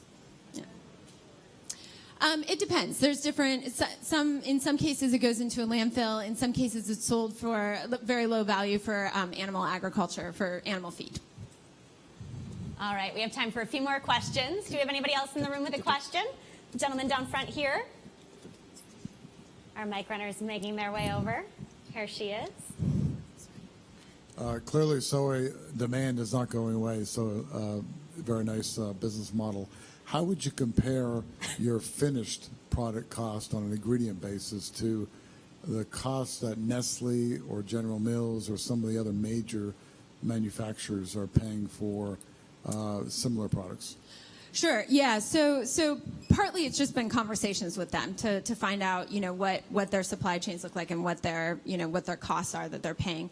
And what we found was that, so because of existing demands for soy, a lot of the soy that's being produced, the okara being produced, is organic, non-GMO. So we're competing with these organic whole wheat flours that the companies are using to add more nutrition into their products from what consumers are demanding. And so we are at about a 30% discount to what the companies are currently paying for the organic whole wheat flour. And a lot of the companies are already diversifying kind of their whole grain portfolios in order to protect themselves against what can be a high price for that organic whole wheat.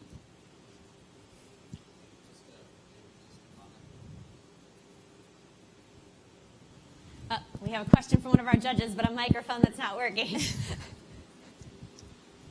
So your focus now is soy, but maybe you can just comment on the platform itself and what's coming next, right? So I know some people are hung up on soy, but this is a technology that can go beyond soy. So maybe you can just comment on that. Sure, absolutely. So I think one of the next byproducts that we're going to be looking at is almond pulp, which is a very analogous product to okara.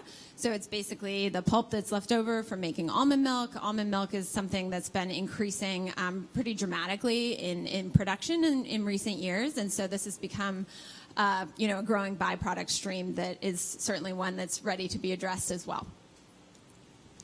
All right. Thank you so much for all of your questions, everyone. And thank you. Another round of applause, please, for Renewal Mill.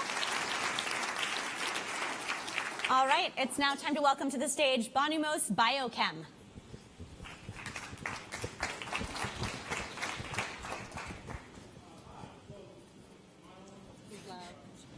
Is the mic working? Okay, great. So my name is Ed Rogers. The company is Bonumose Biochem. I would like to share with you the good news about good sugar. So we all pretty much know that sugar is bad for us, but yet we all love sugar. Tagatose is good sugar. Tagatose is a naturally occurring monosaccharide. It occurs in small quantities in some fruits and grains, but it's very rare. You can't go plant a field with tagatose plants. Tagatose is on the market now. It's been on the market for about 15 years. It's very expensive, though. And tagatose has been studied for 30 years, so there is proof for all the properties that I will discuss. From a taste perspective, it's very similar to sucrose in terms of the sensory profile. Tagatose is also nearly identical to sucrose in terms of its functionality in foods. Compared to a sweetener such as stevia, tagatose has the bulk that stevia does not. Tagatose does not have any of the bitterness issues that stevia does, and tagatose also blends very well with stevia. Now, the good thing about tagatose, it is low calorie, it's low glycemic. It will not raise blood sugar levels. But it's more than that. The really good news is that it's not only not bad for you, it's actually good for you. It's a prebiotic, so it's good for gut health. It actually has been clinically proven to reduce blood sugar levels in diabetics. It leads to a feeling of satiety, so it doesn't do like other sweeteners where it wants you to overconsume. So tagatose is really a good thing. The problem is that tagatose from the current process of manufacturing, which starts with lactose, is very, very expensive. So we have multiple advantages over the current process. We have advantages in terms of feedstock, in terms of the yields, and in terms of the efficiency of the process. And so we can reduce the cost of tagatose by 80%, making it affordable for widespread adoption in foods and beverages. Now, this will be lower than any other alternative to sucrose that's on the market, and so you will have a lower cost alternative, but it also is better tasting, more functional in foods, and has better health properties.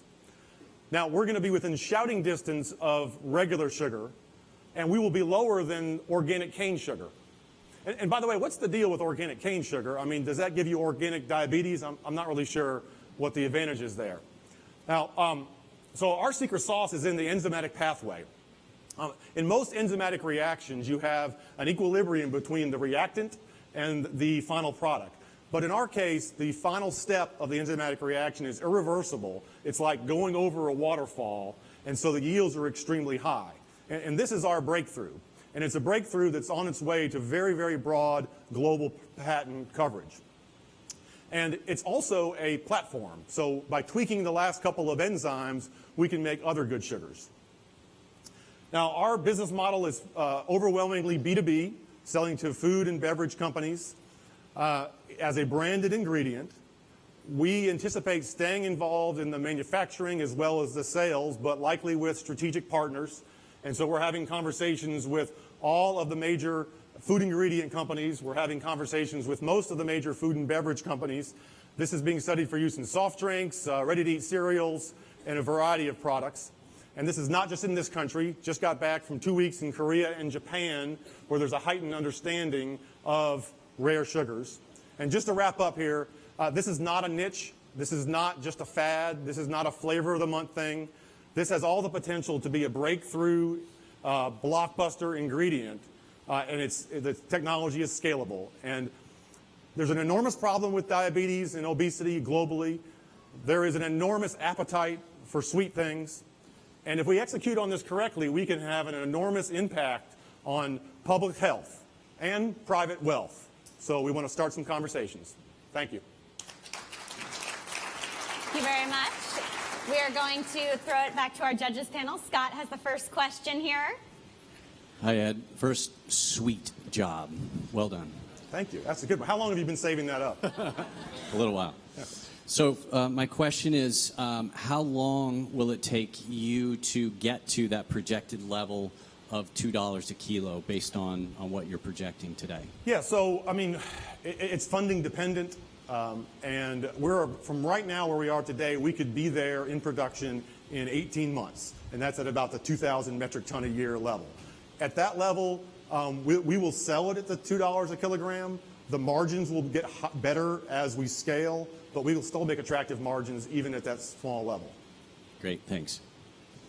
All right, guys, who has our first audience question? We have the gentleman right in the middle here. Can you talk about the adoption cycle for manufacturers that, they've changed their process, their formulation, and the taste profile? You have stevia kind of issues? So in terms of the adoption profile, not fast enough. But we have an advantage in that tagatose is on the market, so it's in a variety of products now, and it's just really, really expensive. In terms of obviously the trends are in favor of replacing sucrose as much as possible. Tagatose matches up very, very well on a taste and a functionality standpoint. Compared to stevia, stevia does not have the bulking properties that sucrose does. Sucrose does so much more than just provide sweetness. It also provides structure and other things. So we think that we're going to be able to have good conversations, and we think those conversations will go even better when we have good strategic partners. All right, guys, it looks like we have another audience question in the back row, or second to last row over there.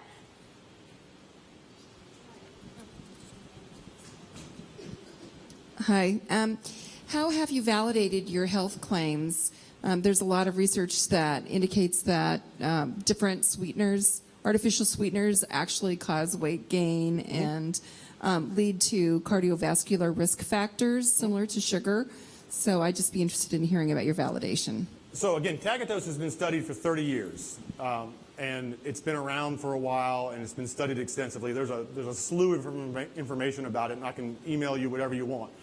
On the specific issues you raised, it has gone through phase 3 clinical trials that have established that it not only reduces blood sugar levels in diabetics, it reduces LDL cholesterol and leads to weight loss. So this is clinically proven stuff. I'd be happy to share all that with you. All right, do we have another question from our audience?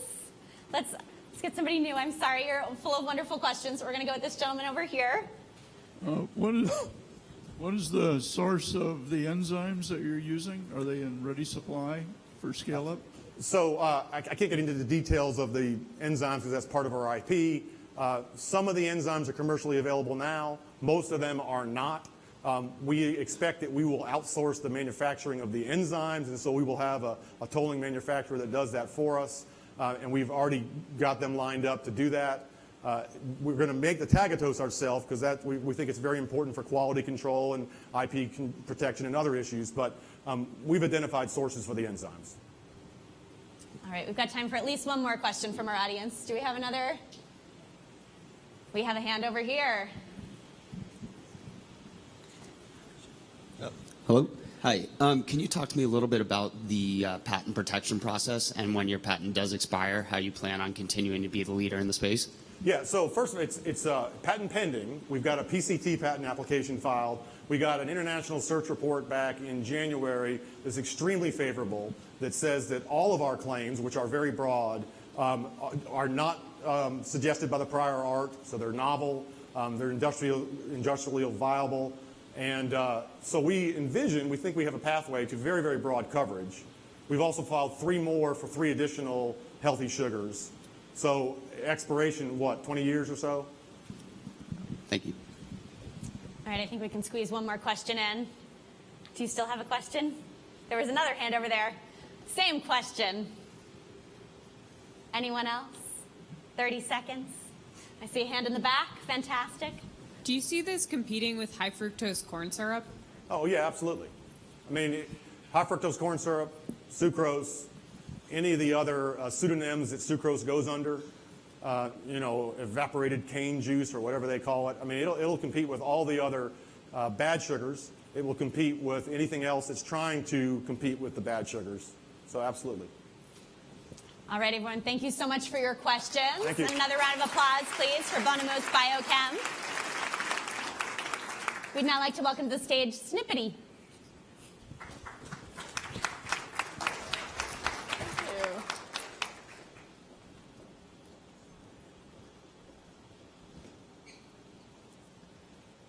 What if weight loss really worked? Not just for a short time, but for good. How would that change your life, your health, the planet? At Snippety, we're relentlessly focused on that goal, and we're building an integrated weight loss platform to do it. My co-founder and I are both scientists, and we've both lost a lot of weight, so we know how hard it is. Obesity is a global pandemic, and frankly, I'm worried about where the world is going if we don't change those trends. So at Snippety, we are passionate about using science to help make it easier to lose weight and make healthy food choices. And that's why we've bootstrapped Snippety full-time for the last year. Snippety is the only platform that combines genetics, psychology, and neuroscience with delicious food to achieve success. And how do we do that? Well, it's actually really simple. We test you, we support you, and we feed you. Now that's a lot, but we know enough to focus on where we're experts and to work with best-in-class partners to deliver the whole package. So let's talk about this. First, we look at your genetics. Some people may do better in, say, a high-carb diet. Others may do better in a high-protein diet, depending how their body metabolizes food. Clinical studies have shown that if you're on the right diet for your body, you can have dramatically better weight loss. The next thing we look at is your food personality. We all eat for reasons that are different than just what our body needs. So, for instance, some people can be hungry all the time. I don't know about you, but I'm a stress eater. So what Snippety does is take these test results and use our proprietary algorithms to give a new level of personalized weight loss guidance. Then we keep an ongoing relationship to help people listen to their bodies with scalable coaching that's largely delivered online and through apps. And we have one revolutionary app that's called Crave Control. And this one has been clinically shown to help people reduce their desire for unhealthy food and improve their desire for healthy food. It's led to weight loss. So you can imagine that at some point we'll be able to play with our phones, play a game on our phones for a little while, and miraculously find it easier to make healthy food choices and to stick with a diet that's healthy for us.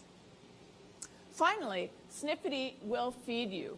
We will provide personalized meal replacements that go with your Snippety diet, and we're working with key food partners to do that. My co-founder and I have spent our careers bringing high-tech solutions out of the lab and into consumers' hands. We've got experience in biotech, in R&D, in healthcare, and we're serial entrepreneurs. We've done this before. We're commercializing millions of dollars of academic research, and we've spent time putting together a world-class scientific advisory board with expertise in genetics, nutrition, and psychology.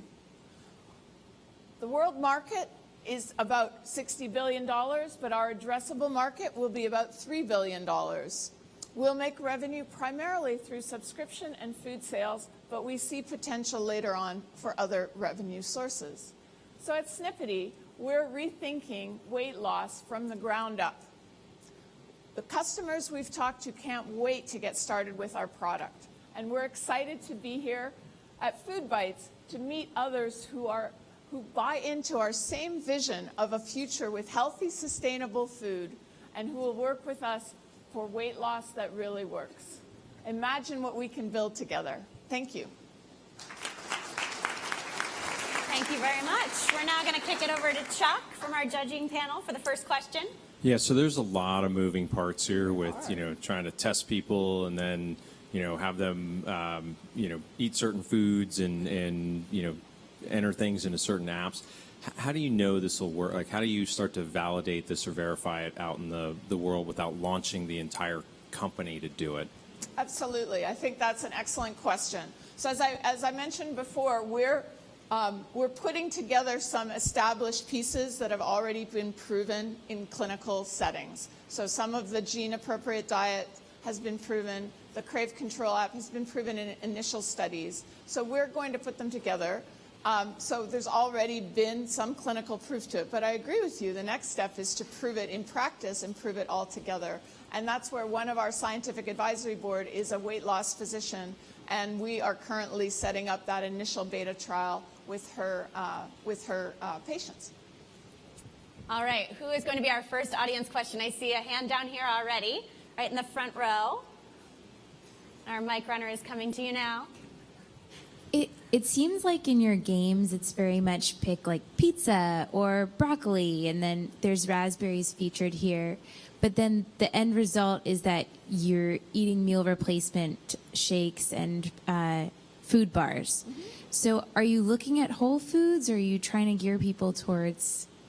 Absolutely. That's a great question. We're looking at both, of course. Our initial thought is to have meal replacements that might be good for breakfast or lunch or convenience or on the go, but absolutely not in a way that replaces whole foods. We definitely want to be moving people towards making healthy whole food choices, as well as having convenient pre-formulated bars that are also, frankly, based on whole foods that work with their diet categories. So it's not one or the other. They're complementary. All right, I think we had another hand over there, just a few rows back. Yes, thanks for the presentation. I have a question regarding marketing. Yes. So how do you market this? How do you get people to send in their DNA and all this stuff? I think the hardest part is to sign people up initially. You can go two ways. You can go either via channel, physicians, sports nutritionists, people work in the gym, or you can go direct.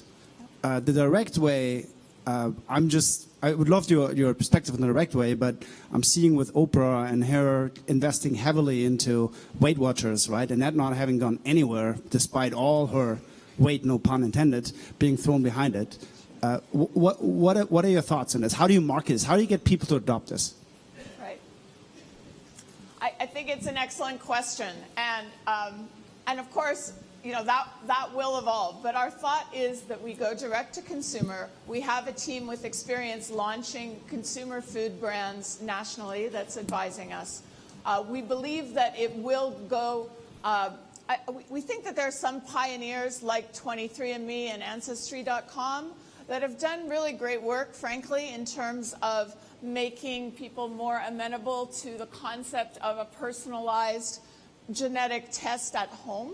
So that's already really very helpful for us. And we do feel that we can take advantage of what is frankly a really amazing trend right now towards personalized everything, personalized medicine, personalized meals. And so while not underestimating the challenge at all, we really do believe we can get a first beachhead there and maybe then leverage it to make it a national movement.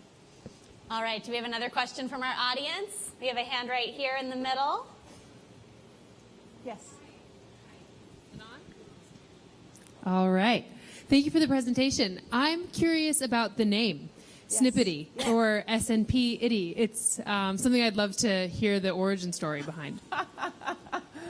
Well, yeah, so Snippety is kind of an geeky scientist joke. It may not ultimately be the consumer-facing brand, but a SNP is short for a single nucleotide polymorphism, which is what they call genetic mutations. So Snippety is just a friendly name, but certain particularly geeky types like me get the joke.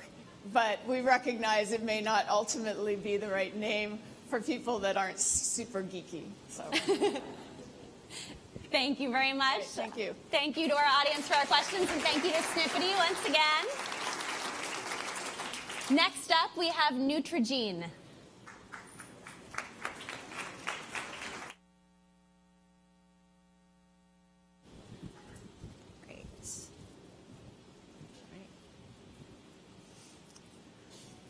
So nutrition really is the foundation of health, and we should get everything we want or need from our food.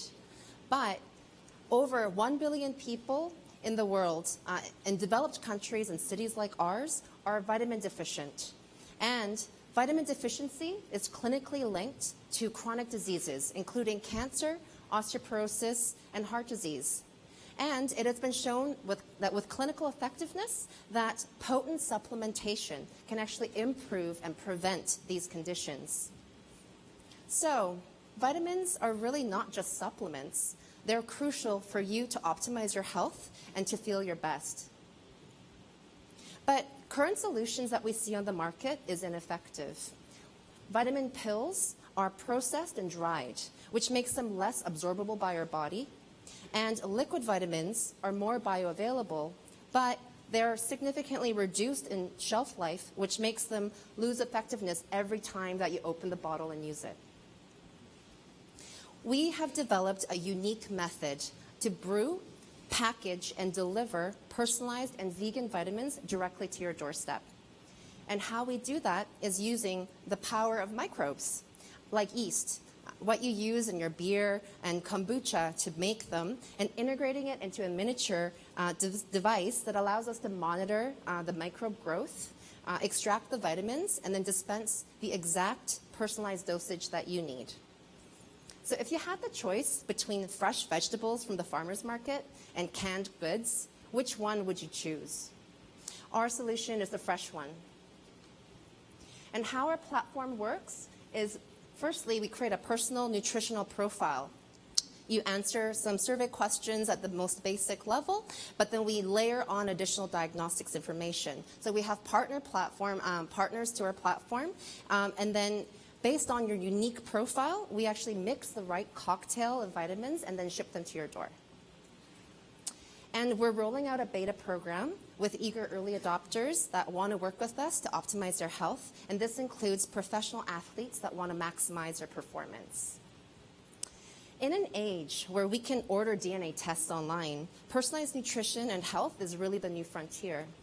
But few companies are actually focused on easy and hassle-free solutions that actually react on the recommendations. And we're the only company that is actually focused not only on using the diagnostics data, but brewing the highest quality vitamins that will make a health difference. And we intend to tackle the $2 billion online vitamin market, and we're exploring other B2B sales channels, such as corporate wellness and gym programs. And we have the right team of expert to execute our vision. Myself, over a decade of experience between CPG, supply chain, and food tech. My co-founder, who is a biophysicist in biotech engineering and vitamin fortification science. And we have a stellar board of amazing advisors from science, business, hardware, and legal. And we've come a long way from our starting days at Singularity University, where we've developed our first proof of concept, to next month, where we'll be at TED showcasing our product. We invite you to join us. We have early commitments towards our fundraising round of $1 million that will allow us to build our product, a team, and go-to-market strategy. Thank you. Thank you very much. We have Scott with our first question from our judges panel here. Hi, man. Good job.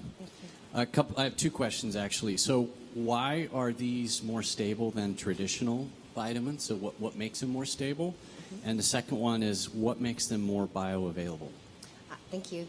That's a great question. So in terms of stability, to clarify, the vitamins that we produce, the stability is not different than any other type of vitamin. However, the freshness in terms of immediate production and then direct to consumer delivery is what makes them much more potent.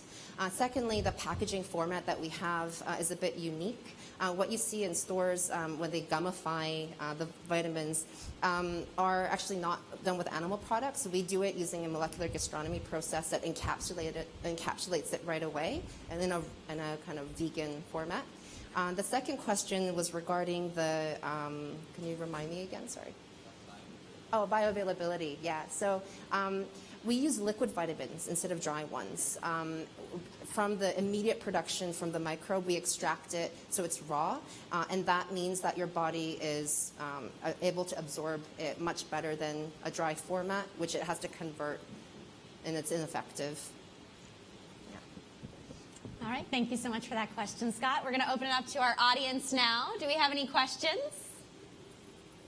We have a question from the gentleman over here. One of our mic runners is making their way down the aisle. Yeah, great presentation. Question regarding the analysis of what vitamins you actually need. Don't I need a blood test for that to really see what vitamins I'm missing? And then how do you, ongoing basis, how do you optimize it? And if I say you give me, look, you need 3,000 milligrams of vitamin C, but I want a different distribution, can I do that with your system? I can pick my vitamins and you give me the cocktail that I want. I mean, if you are quite keen and want to, provide your own list of things that you want, I think that's also fine. However, the power of the platform is that we're layering multiple pieces of diagnostics together so that we can provide that recommendation. In terms of blood diagnostics, we do have a partner, a diagnostics company that is blood related, and so for example, the athlete's demographic does do blood tests regularly. So if you want to actually understand to a great detail what you're deficient in, yes, we do want you to have blood tests. It will tell you what you're deficient in, to what degree, so we can supplement exactly to that dose. All right, do we have our next audience question somewhere out there? Any hands? Come on, guys, we have one in the back over there. Fantastic. Our mic runner is making their way over. Right here. Hello, great product. What will be the price point? So the base subscription model that we're looking at for consumers is $60 a month, and that includes, it's basically $2 a day for a multivitamin that's fresh, bioavailable, that's customized to you. Yeah. All right. Do we have another question? Anyone on this side of the room? Yes, right there, third row back. Our mic runner is coming over to you now. I was just wondering, is it a platform that can be used for children? And if so, how do you optimize that as they grow and they kind of change what nutrition they need throughout their life? Yeah, definitely. So one of the markers that we have in terms of data collection is regarding your age, also your lifestyle data, weight, etc. So and because our device actually allows us to provide down to the microliter for what you actually need, we can change the dosages depending on if you're a child to whether you're an adult. and actually grow with you as you grow, I guess. Yeah. We have another question in the middle here. Do we have a mic runner that can get over to our front row? Here we go. Can you explain a little better how, I don't understand the sort of logistics of it. So I have a little machine in my house, let's say, and you sent me something for that? Or I don't understand the logistics of how you deliver it. Yeah, no, thank you for the question. That's a great clarification point. So we actually use the device to provide the individual what you need, a personalized dosage, and then we ship you the packets.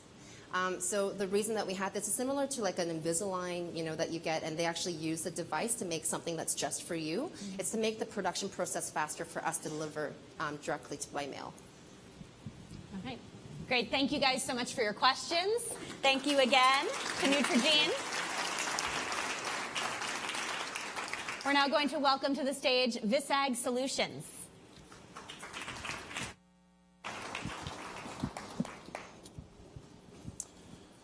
Hello, my name is Matt Mayer. I'm a third-generation farmer from Northwest Iowa, and I own 50% of Visag Solutions, LLC. Agriculture seems like we're always making headlines, and not for the right reasons. And so it's a problem we face today. The other challenge we have in agriculture is the consumer. The consumer is asking for more transparency on what we are doing and how their food is being produced, and they want to know the impact that their decisions are making for their family and on the environment. So, how does agriculture need to change in the future? We have to take a look at ourselves as an industry, and we have to protect our number one natural resource, which is soil. If we don't have soil, we don't have food. Nutrient management is a big piece of what we're trying to accomplish, and we want to be able to track and let everybody know what is being put on their fields and how we're doing it. And we want to do it to make the crop be more efficient with it. And we want to be transparent. We want the consumer to know what's happening on our fields. And plus, we want to have a carbon negative crop. So, Visag Solutions, we have developed a better farming system to answer a lot of those questions. We want to manage soil erosion and protect our soil and water. We want to make sure that we are placing that nutrient for that plant to be as efficient as possible. And of course, we want to be transparent in when and how we're doing this. We will give the tools to the farmer to be able to give them a carbon footprint of their farm and the crop being produced. So here's an example of that. So this would be a report card for the farmer to look at. And one of the things that I find very interesting is the carbon footprint of this is being reduced significantly and benchmarked according to other growers in the state. For every acre we enroll into a Visag Solutions program, we are able to equivalently remove 3 cars off the highway. So who is our customer? We believe we should be the go-to company for a Kellogg's, for example. So a part of the food supply chain. So Kellogg's would come to us and say, we need to have an environmentally friendly, sustainable source of corn for cornflakes, as an example.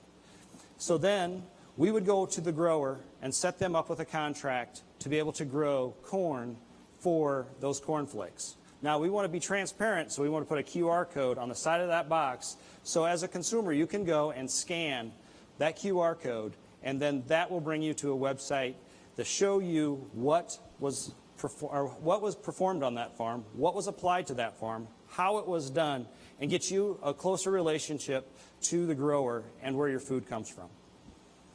Now, of course, we want to make a little bit of money doing this, and so we believe that the food supply chain will pay us to set up these contracts.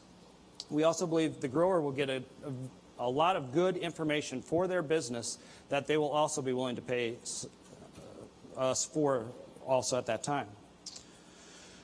So our goal obviously is to make some money, but one of the things that we really want to do is lessen the environmental impact that farming has today. We want to create a carbon negative crop. We want to sequester carbon in those farms. We want to create a marketable crop that is sustainable, that is environmentally friendly, and we want to be the company to set up those contracts. We are facing, by 2050, we are facing a challenge of growing 70% more crop than we do today. And we are able to do that within our system with soil health.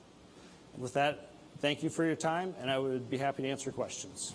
Thank you very much. We're going to turn it over to Mickey first in our judges panel for the first question. Sure. I actually have two questions. Okay. I'm a little confused about what your product is exactly. Is it consulting practices to the farmers to make them more sustainable, or is it a software platform that tracks their sustainability? Mm-hmm. So I'll answer that. So what we really are selling is a service. So we are selling the process of making the farmer more profitable and more environmentally friendly and sustainable. And then the next step of that is we are going to sell that process to the supply chain, so the Kellogg of the world. So then my second question is, if you can certify that farm and pass that data to the supply chain, how is that data going to be preserved all the way through to the consumer when that box of cornflakes could have 2,000 different farms' corn in it? So that's a very good question, and it's a huge challenge. So what our idea is that that box of cornflakes may not use 100% of sustainable, environmentally friendly corn. It may only use 25%. And so once there's a supply chain for that corn to move from the farm to Kellogg's, then we can run that corn through that supply chain. Now, when you scan that QR code, it may not be my face on that box, but it'll be a farmer that is enrolled in that program that is growing corn in a sustainable and environmentally friendly way. However, we should be able to follow it very close to where it was grown and how it was grown through software that we're using currently. All right, we already have a hand up in the back row here.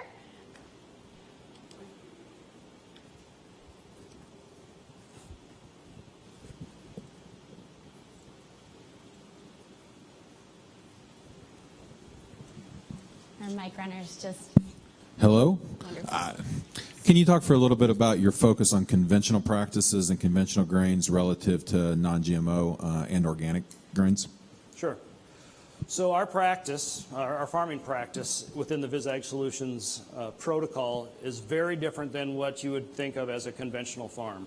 So we are no-till, cover crops, split applications of nitrogen, other nutrients, using stabilizers.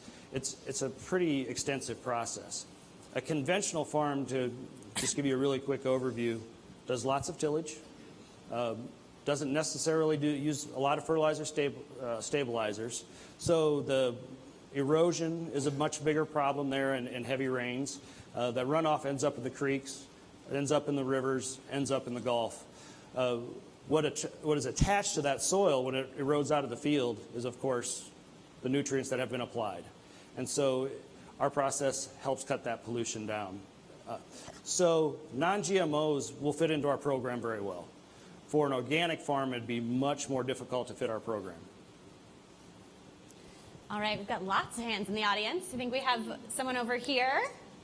Oh, we have one over here first, and then we'll move over to you. Along that same vein, I was just wondering how you see your business model evolving as substrate farming becomes more popular and other methods that don't use all of the soil within the farmer's land. So I'm sorry, I missed the first part of that. How do you see this model evolving with substrate farming and other methods that don't necessarily use the soil in the land? Yeah, I'll do my best to answer that. So we don't see this program fitting on every acre in the United States. It just won't work everywhere. We feel it's a very strong program in the Midwest and in most of our corn and soybean producing states. So as that land base shrinks, we are, with our soil health, we believe we can produce a much better crop and a much larger crop. So for us, my partner and I both farm, and we have been using this process for about 8 years. And what I have seen happen over these 8 years is that we have increased our yields about 20%. So it's that first step to getting to our 70%. Hi. Your third goal is to create a market for sustainable crops, and I want to love that goal, but I need a definition from you for sustainability. So sustainability for us is something that can be ramped up and practiced on a wide scale. So if you look in the Webster Dictionary, sustainable is something that is reused and redone and can be reproduced. But sustainable is important, but we also want to be the environmentally friendly side of that too. So sustainable is that we can do it on a large scale. Environmental friendly we can also do on a large scale. Does that clear that for you? So A federal regulation for sustainable, and there's things like sustainable artificial crab. It just would be really great to hear if you're going to claim that as a benefit, what that is specific to grain crops. I'm just sure. So for us, sustainable, to clarify better, thank you. So for us, our process, our system walks through the soil to be much more healthy. It walks through to protect the environment. It walks through to make the farmer more money in the end. All of those things we see that can be reproduced and replicated on a wide scale. So with that being said, we feel that's the sustainable part of it. All right, that's all the time we have for questions, unfortunately, but everybody will be upstairs after the event as well, so we can keep the conversation going up there. Thank you again to Visag Solutions. Good luck. And now we'd like to welcome our final pitch company onto the stage. We have Evaptainers.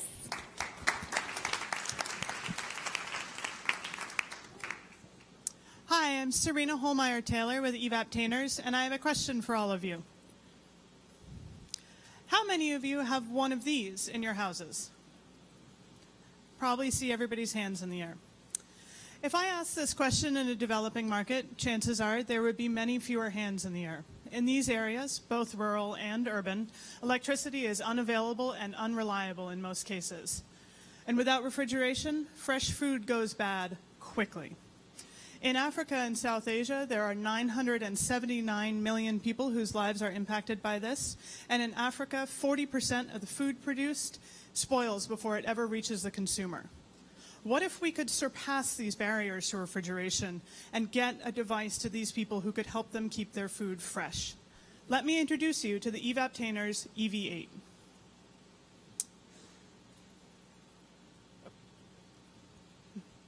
At the core of our innovation is a simple and elegant concept with which we are all intimately familiar. Just like the human body, the Evaptainer is wrapped in a permeable membrane that allows water to transpirate. As that water evaporates from the surface, it lowers the temperature within the container by drawing energy in the form of heat. To put it indelicately, we've created a container that sweats. So how do we get this solution into the hands of those people? Our products will be sold in two markets, the higher end and the developing market, with the higher end focusing on the outdoor industry in the US and Australia, and using profits from that market to subsidize our sales in the developing markets. Just how low cost are we? Here we have a graph with the cost per liter of containment on the y-axis and the energy use per cooling hour on the x-axis. You see traditional refrigerators and coolers. Evaporative coolers in the lower left-hand corner are by far the most efficient and cheapest option, and we come in at half the cost of our closest competitor, the Mitacool, and we're significantly more efficient in our water consumption. There's simply no more effective and there's simply no cheaper way in the world to cool your food. We have a winning team that brings together manufacturing chops, outdoor industry connections, international agricultural development, and startup expertise. We've been working on this for about 3.5 years, and in the beginning, we had to rely on our spare time and space in my basement. And today, we're funded by National Geographic and USAID, among others. With these sponsors and partners, we're hoping that we can create the change in the world that we long to see with affordable refrigeration. So what's next for us? We're finalizing our supply chain in China. This January through May, we're starting to ship out these containers to a large USAID-funded field trial this harvest season in Morocco, May through September. And then we're hoping that this will set us up for commercial launch in early 2018. I want to close by introducing you to Hamid. Hamid lives in rural Morocco and has no electricity. But in using one of our early prototypes pictured here, he's realized a savings of over 10% of his household income. This is a life-changing amount of money. Hamid can save that. He can send his nieces and nephews to school. He can add to his horse herd or his small holding farm. We can change people's lives all over the world by providing them with access to sustainable and affordable refrigeration. We hope you'll join us. Thank you so much. Now we're going to kick it over back to our judges here. Robin has the first question for us. You did a great job. Thank you so much for tackling this issue. As I think about the distribution model, how are you going to get these containers into the hands of a dad like this? That's going to be the biggest challenge. And the invitation is really to just go wildly outside the box and think about telecom companies that have access to those communities, to think about a company like Patagonia that you could partner with that's so aligned with that mission. Your closing slide is so powerful, the companies that you've already brought on board. But who would you think of that's outside of the industry that would be an unlikely ally in this? Outside of the refrigeration industry or the sort of the development industry? The ag and food.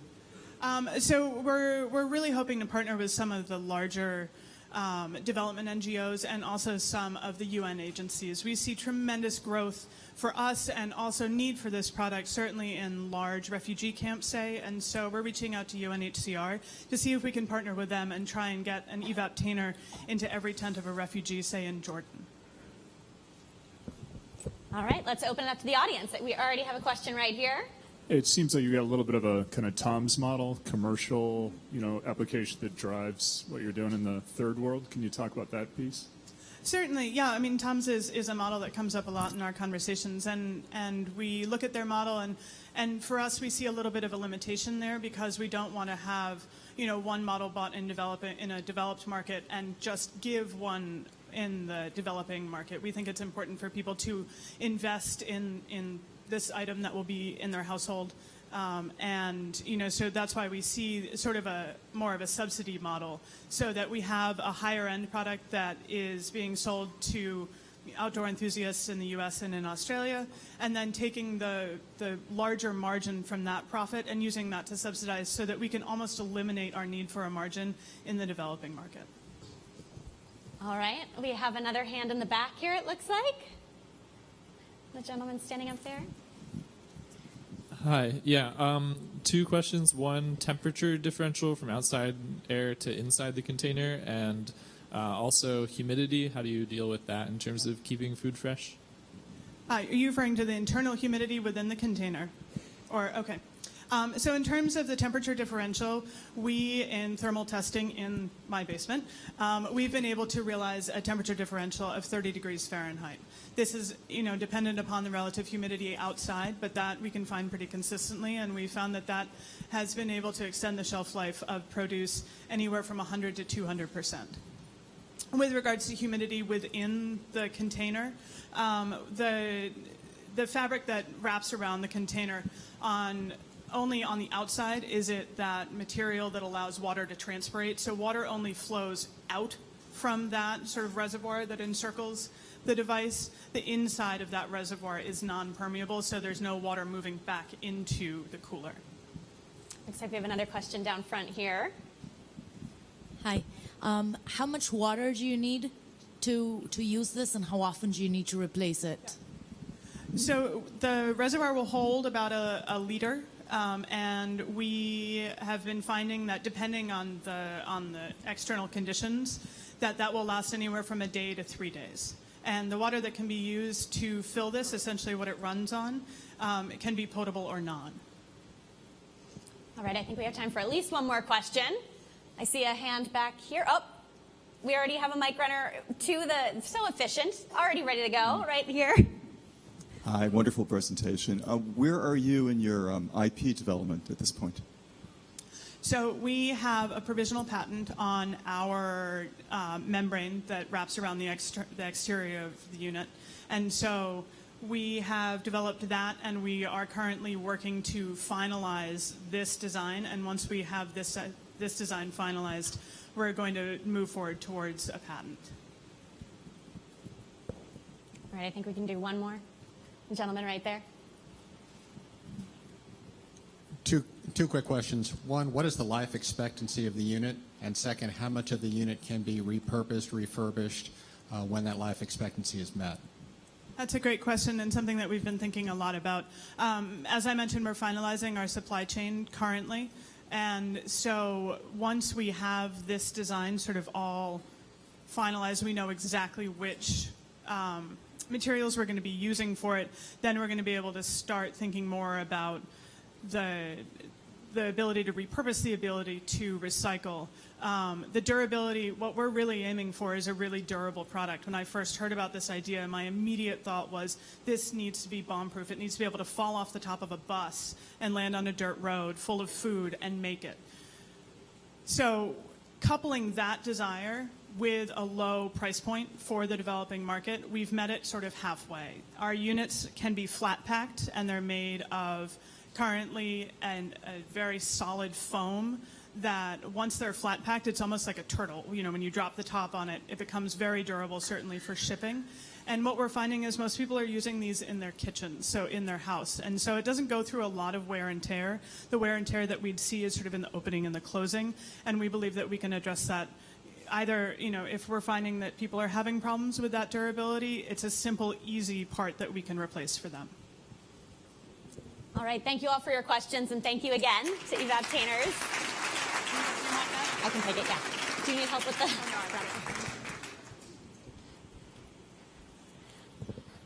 Just gonna drop this off here. Let's get another round of applause for all of our fantastic finalist companies. Thank you guys so much. And now, as you can see, we are getting to the moment of truth. Our judges panel here is going off to deliberate, and that means it's time for all of us to vote, too. You've been hearing about it all day. I've been bugging you about downloading the app. So hopefully you've all done that by this point. I'm actually going to walk through app voting instructions with you right on my phone. So when you open up the app, you should come up to this screen. You want to select the FoodBytes San Francisco 2017 event. That's where we are right now. And you want to pull up the menu off to the upper left-hand side and go down to the agenda. When you go onto agenda, select People's Choice Award voting. That's what we're going to do. And then you can join the poll. For those of you who are Apple users like me, the Join Poll button is on the bottom right-hand side. And then for our Android users, the poll button is on the top right-hand corner. Once you download the app, you'll get a little notice that live polling, you've joined it. And pretty soon, all of the companies should pop up, and you'll have the opportunity to vote. There it is. I'm seeing it on my phone. I hope you're all seeing it on your phone as well. So now you have the opportunity to select one of our 10 finalist companies as your People's Choice Award winner. So while you're thinking about that, we would like to invite now the open mic companies up to the stage. But first, you all need to grab a mic so that we can hear you. So you're going to go over to Mallory there, who's waving. A reminder that the companies are Zigo, and you're going to go in this order, guys. So Zigo, Spry, Algonesia, Peak Yogurt, The Nectary, and head right over to Mallory, Qbit, Kitchen Mate, Reborn, Hamama, and we have a 10th company as well that I didn't announce earlier, but we're very excited that Live Dish will also be pitching. So that did not look like everybody. Was that everybody? In the meantime, everybody's doing okay with the voting? Anybody have any questions?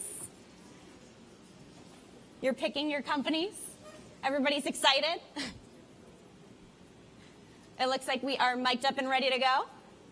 All right, here comes Zigo down to the stage. Let's get a round of applause for them, guys. We do not sell food. We sell peace of mind. Yes, we have delicious superfood products, both conventional and organic, made from delicious seeds and fruit that your kids are going to love to eat and share with all their friends, and no one will go to the hospital with an anaphylactic reaction or a diabetic problem or a celiac-related problem. But most importantly, we have raised the gold standard for allergen safety in the industry. by testing every single batch of our product for cross-contact and posting the results so that consumer can see it through the QR code on every single bar. You can hold this bar in your hand and scan it and see whether or not we measured any cross-contact in that, and you can be reassured that this is safe for you and your child to eat. We also have a glyphosate testing program, even though many of our products are organic, and we are inspiring a consumer-led revolution by telling people on our boxes in a call to action to reach out to other companies that they buy from and love and ask them for the same level of transparency that Zigo is providing. We want to bring truth to the supply chain and to clean it up for the safety of our kids and for the safety of ourselves. And we want to invite you to join in and help us with raising money so we can saturate the West Coast with peace of mind. Thank you. All right. Thank you so much. Our next pitch company is making their way to the stage. This is Spry.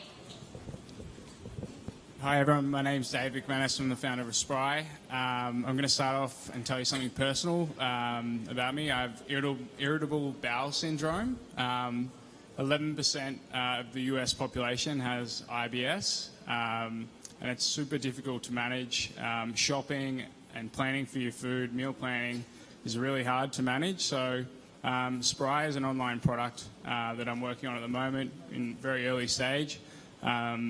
But it connects dietitians with people with IBS and helps them meal plan and stay ahead of the curve with planning their meals for the week. On average, it takes 6.5 years for the average IBS sufferer to be diagnosed.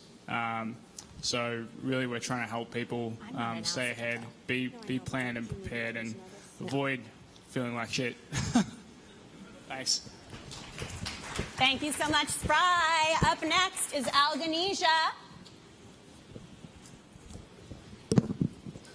Hi, my name is Anthony Marula, and I'm from Algonesia Technologies, Paris.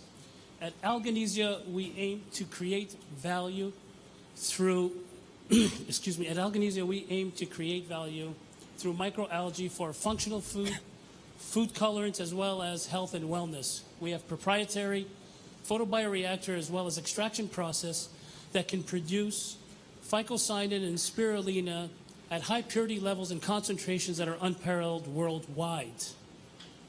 We also can produce spirulina 100 times more powerful than anything that currently exists. So what does this all mean? The global functional foods market is expected to grow to $255 billion by the year 2020. Blue food colorant is expected to grow 50% annually for the next 5 years. Imagine what a blue food colorant can do that has nutritional properties. We are also in the dermatological space, whereby we have products for sunscreen, 100% natural coral reef friendly, as well as anti-aging, anti-wrinkle, and anti-burn products. And lastly, we have products for oncology, for oral mucositis, as well as actinic keratosis. Anyone that is interested, we also have some product that you can sample. Thank you for the extra time. Thank you so much, Algonesia. Up next, we have Peak Yogurt. Hey everybody, my name is Evan Sims. I'm the founder of Peak Yogurt. We make the first and only true triple cream yogurt. Triple cream means more milk fat and a lot more milk fat. Our yogurts have 17% milk fat, which is double or triple the next highest whole milk yogurt. Fat is back in a big way, and we see the evidence everywhere from doctors and professors admitting saturated fat actually isn't bad for you to record sales of butter, to every yogurt company on the face of the earth coming out with a whole milk yogurt product. But we really think we've taken the concept to the true potential of what it can do. So there's 3 big reasons to eat more milk fat. Taste, nutrition, energy. Taste should be pretty self-evident. Nutrition, milk fat from grass-fed cows is actually a great source of vitamins like K2, vitamin A, and butyric acid. And energy, I think milk fat is a great source of stable energy. It doesn't spike your blood sugar. So we have our product ready to go. We're launching in the Bay Area in April. We've got 30 accounts lined up already. If you want to learn more, come talk to me or shoot me a note. Thanks a lot. Thank you so much. Up next, we have the Nectary. Hello, everyone. It is time to move beyond sustainability. The real challenge lies in net positive energy production, the wise use and reuse of water supplies, the cessation of toxic pesticide usage, and the increasing of social equity and health and vitality for all. My name is Jacob, and I'd like to introduce you to the Nectary. We are incorporating hemp-based phytocannabinoids as a superfood in our cold-pressed juices, ferments, smoothies, and artisanal raw foods.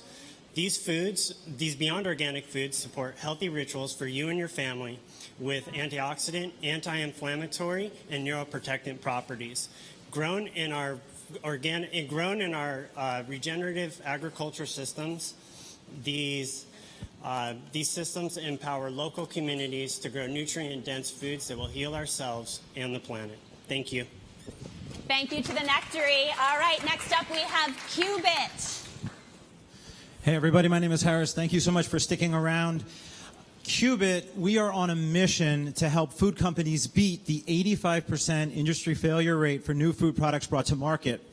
We employ Internet of Things sensor technology to give your food company unprecedented insights into the actual interactions consumers have in their own kitchens with your food during in-home testing. So our analytics go way above and beyond a traditional survey. We're able to provide really rich ethnographic analytics, such as, was your food actually eaten? How quickly and by whom? We can provide you, in their own words, audio opinions on what they like, dislike, and feel you can do better. We can even do in-the-moment variable price testing. Qubit also helps consumers reduce food waste, save money, and fight hunger. Nearly 2 years in development. We are entering private beta right now. I would love to speak with anybody who's interested. Sign up for updates at getqubit.com. Thank you. Thank you so much. Up next, we have KitchenMate. All right. It's finally great to stand up. So my story in food started when I saw my daughter eating a microwave frozen meal and knowing that her mom and stepdad couldn't afford to spend more time or money on proper healthy food. The average person can only afford $6 for every meal. And all the food under that price is very unhealthy. And there's something wrong. And as leaders in this room, we must really understand this and bridge the gap. And we thought, what makes it really unhealthy? It's because all the food is pre-cooked and full of preservatives. And we thought, what if we can actually create a packaged meal that is fresh from raw ingredients and a machine that can cook that and create restaurant quality meals on the spot? And that's what we've been doing for the last couple of years. We have some great team members. We raised $500,000 so far, and we're about 2 months away from shipping to our first batch of customers. Please come talk to me. Thank you. Thank you so much, KitchenMate. Up next, we have Reborn. Good evening. Does the mic work? Yes. My name is Artyom, and I flew in here from Europe. And actually here, I'm looking for local partners for US markets and probably the local investors as well, as we need to restart the company from scratch again here. Actually, we have a very successful product that we launched 3 years ago, and now we are at the number 2 position in a number of countries of Eastern Europe. We are specializing in special nutrition for yoga practitioners. And the key product is called Prana Food. I have some samples with me. So basically this is a mix of various seeds and special types of proteins that humans have used before agriculture, more than 12,000 years ago, meaning that they can get as healthy and live much longer lives like they did before the agriculture was created. So please come to me during the event. I would be happy to talk to you about the launch of the product on the US market. Thank you. Thank you, Reborn. Up next, we have Hamama. Hi, I'm Camille, co-founder of Hamama. People who grow their own healthy food have access to healthy food. Unfortunately, not everyone can grow their own healthy food due to time, space, knowledge, weather restrictions.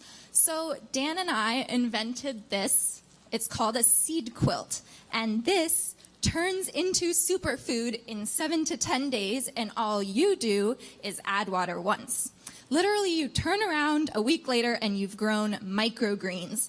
Microgreens are the seedling form of vegetables and herbs like kale, broccoli, radish, and they're up to 40 times more nutritiously dense than their mature versions, really healthy and delicious.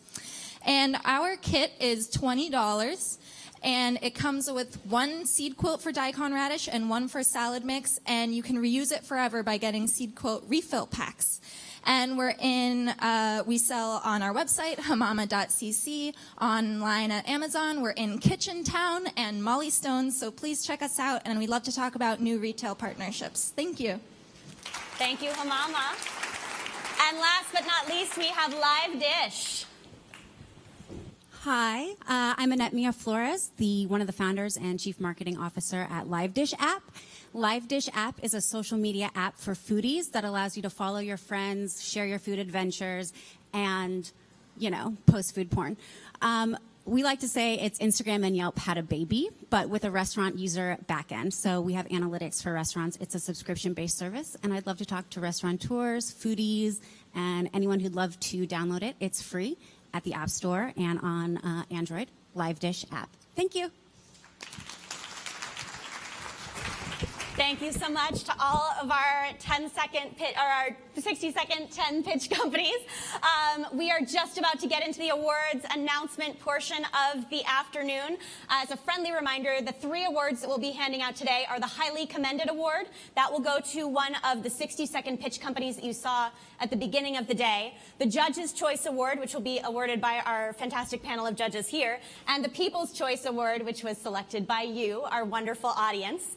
And those awards come with some really fantastic prizes. So the highly commended prizes are a $3,000 value legal consultation with members of either the Agriculture and Food or Food and Beverage Practices of Holland and Hart, an official FoodBytes sponsor, and a branding consultation with Nucleus Maximus, a FoodBytes supporting sponsor, on how to best reach consumers through branding and packaging. And for those who win the People's Choice and Judge's Choice Awards, they'll have the opportunity to attend Rabobank's annual events in New York City in December, where they get to pitch to an exclusive gathering of senior executives from across the food and agribusiness world. Plus, they also get a $3,000 value legal consultation with members of the Agriculture and Food or Food and Beverage Practices of Holland and Hart, and a branding consultation with Nucleus Maximus on how to best reach consumers through branding and packaging. This event, as we've said all day, is all about networking, and we'll do some more of that later at the closing reception with some food from Whole Foods and our other suppliers. Thank you so much to all of you for being here, for getting involved, for voting. Our judges have already returned, but before we invite them up to the stage to hand out our awards, we'd like to ask you to turn your attention to the screen so that we can watch a video of our fantastic FoodBytes family winners and alumni from the past years.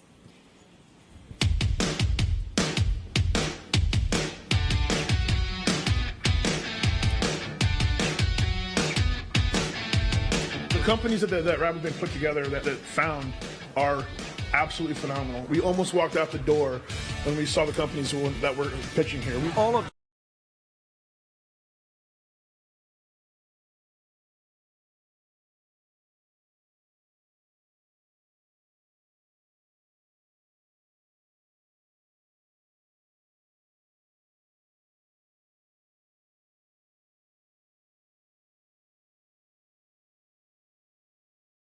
More happy. We had a lot of fun. We met a lot of people, amazing companies. We got to pitch, we got to network, we got to eat some really great food, drink some really great drinks.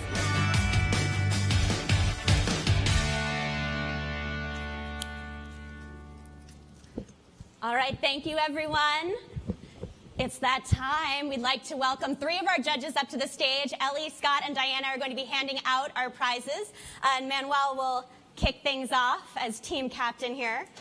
So our judges are just making their way up to the stage, and as you can see, I'm already holding the first of our trophies. Looks like we're grabbing some microphones. Are you guys excited? Let's make some noise. This is it. All right, Manuel. Are we going up there? Okay, so time for the awards. And the first award is highly commended, Diana. Sure. So congratulations. The winner of the highly commended award is Pure Cultures. Woo!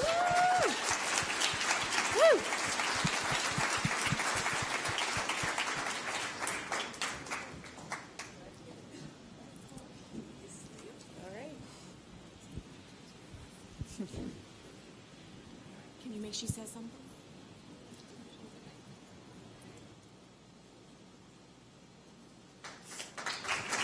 And you can say something as well. Let's get a little speech. Excited that I had the opportunity to communicate our value proposition and our passion in 60 seconds. So thank you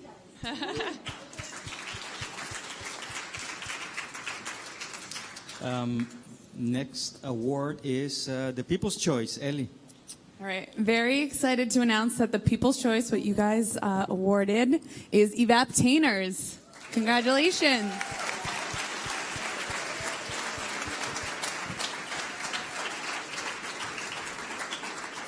So awesome. Congrats. It's amazing. We're very excited. We're very I think we have excited to- too. Yeah. Oh. Right. Thank you.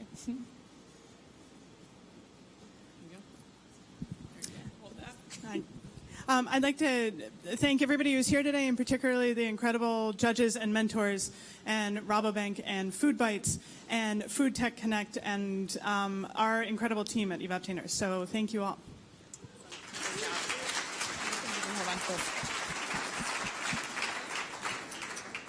And the final award is the Judge's Choice, Scott. And finally, the Judge's Choice Award goes to Vega Coffee. Congratulations, Vega.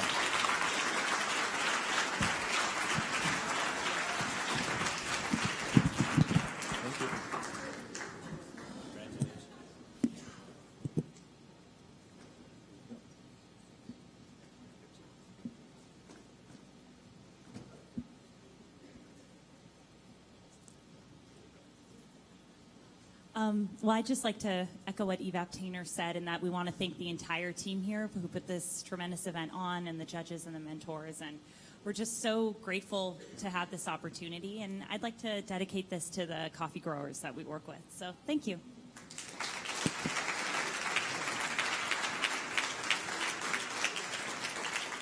So let me just close very quickly. What a great day, and congratulations to all the pitch companies. Congratulations to all the winners. But I really want to thank all the people that make this possible. And to start with, partners, sponsors, suppliers. 2 years ago and even a year ago, we just had a handful. This time we had 40, which is incredible. How the family of FoodBytes has grown, and how we can continue growing this. We couldn't be able to do this without the commitment to sustainability and to food that we see here in this floor. To start with, our presenting partner, Food Tech Connect, Whole Foods, Holland & Hart, and ADM, official sponsors. Our supporting sponsors, Nucleus Maximus, Boulder Food Group, Blue Cart, all our official suppliers, our venue partners, The Village and Farm to Fork, our media partners, all our community partners, and of course, alumni suppliers, Whole Foods. All the food that we had today were from people who are alumni, and of course, our sponsors. It is great to have them all back. And finally, just to end, a big round of applause to all the FoodBytes team, because this is a big event. It's a monster of an event, and it's done by a very, very small team. So, Natalie, Gibo, where are you?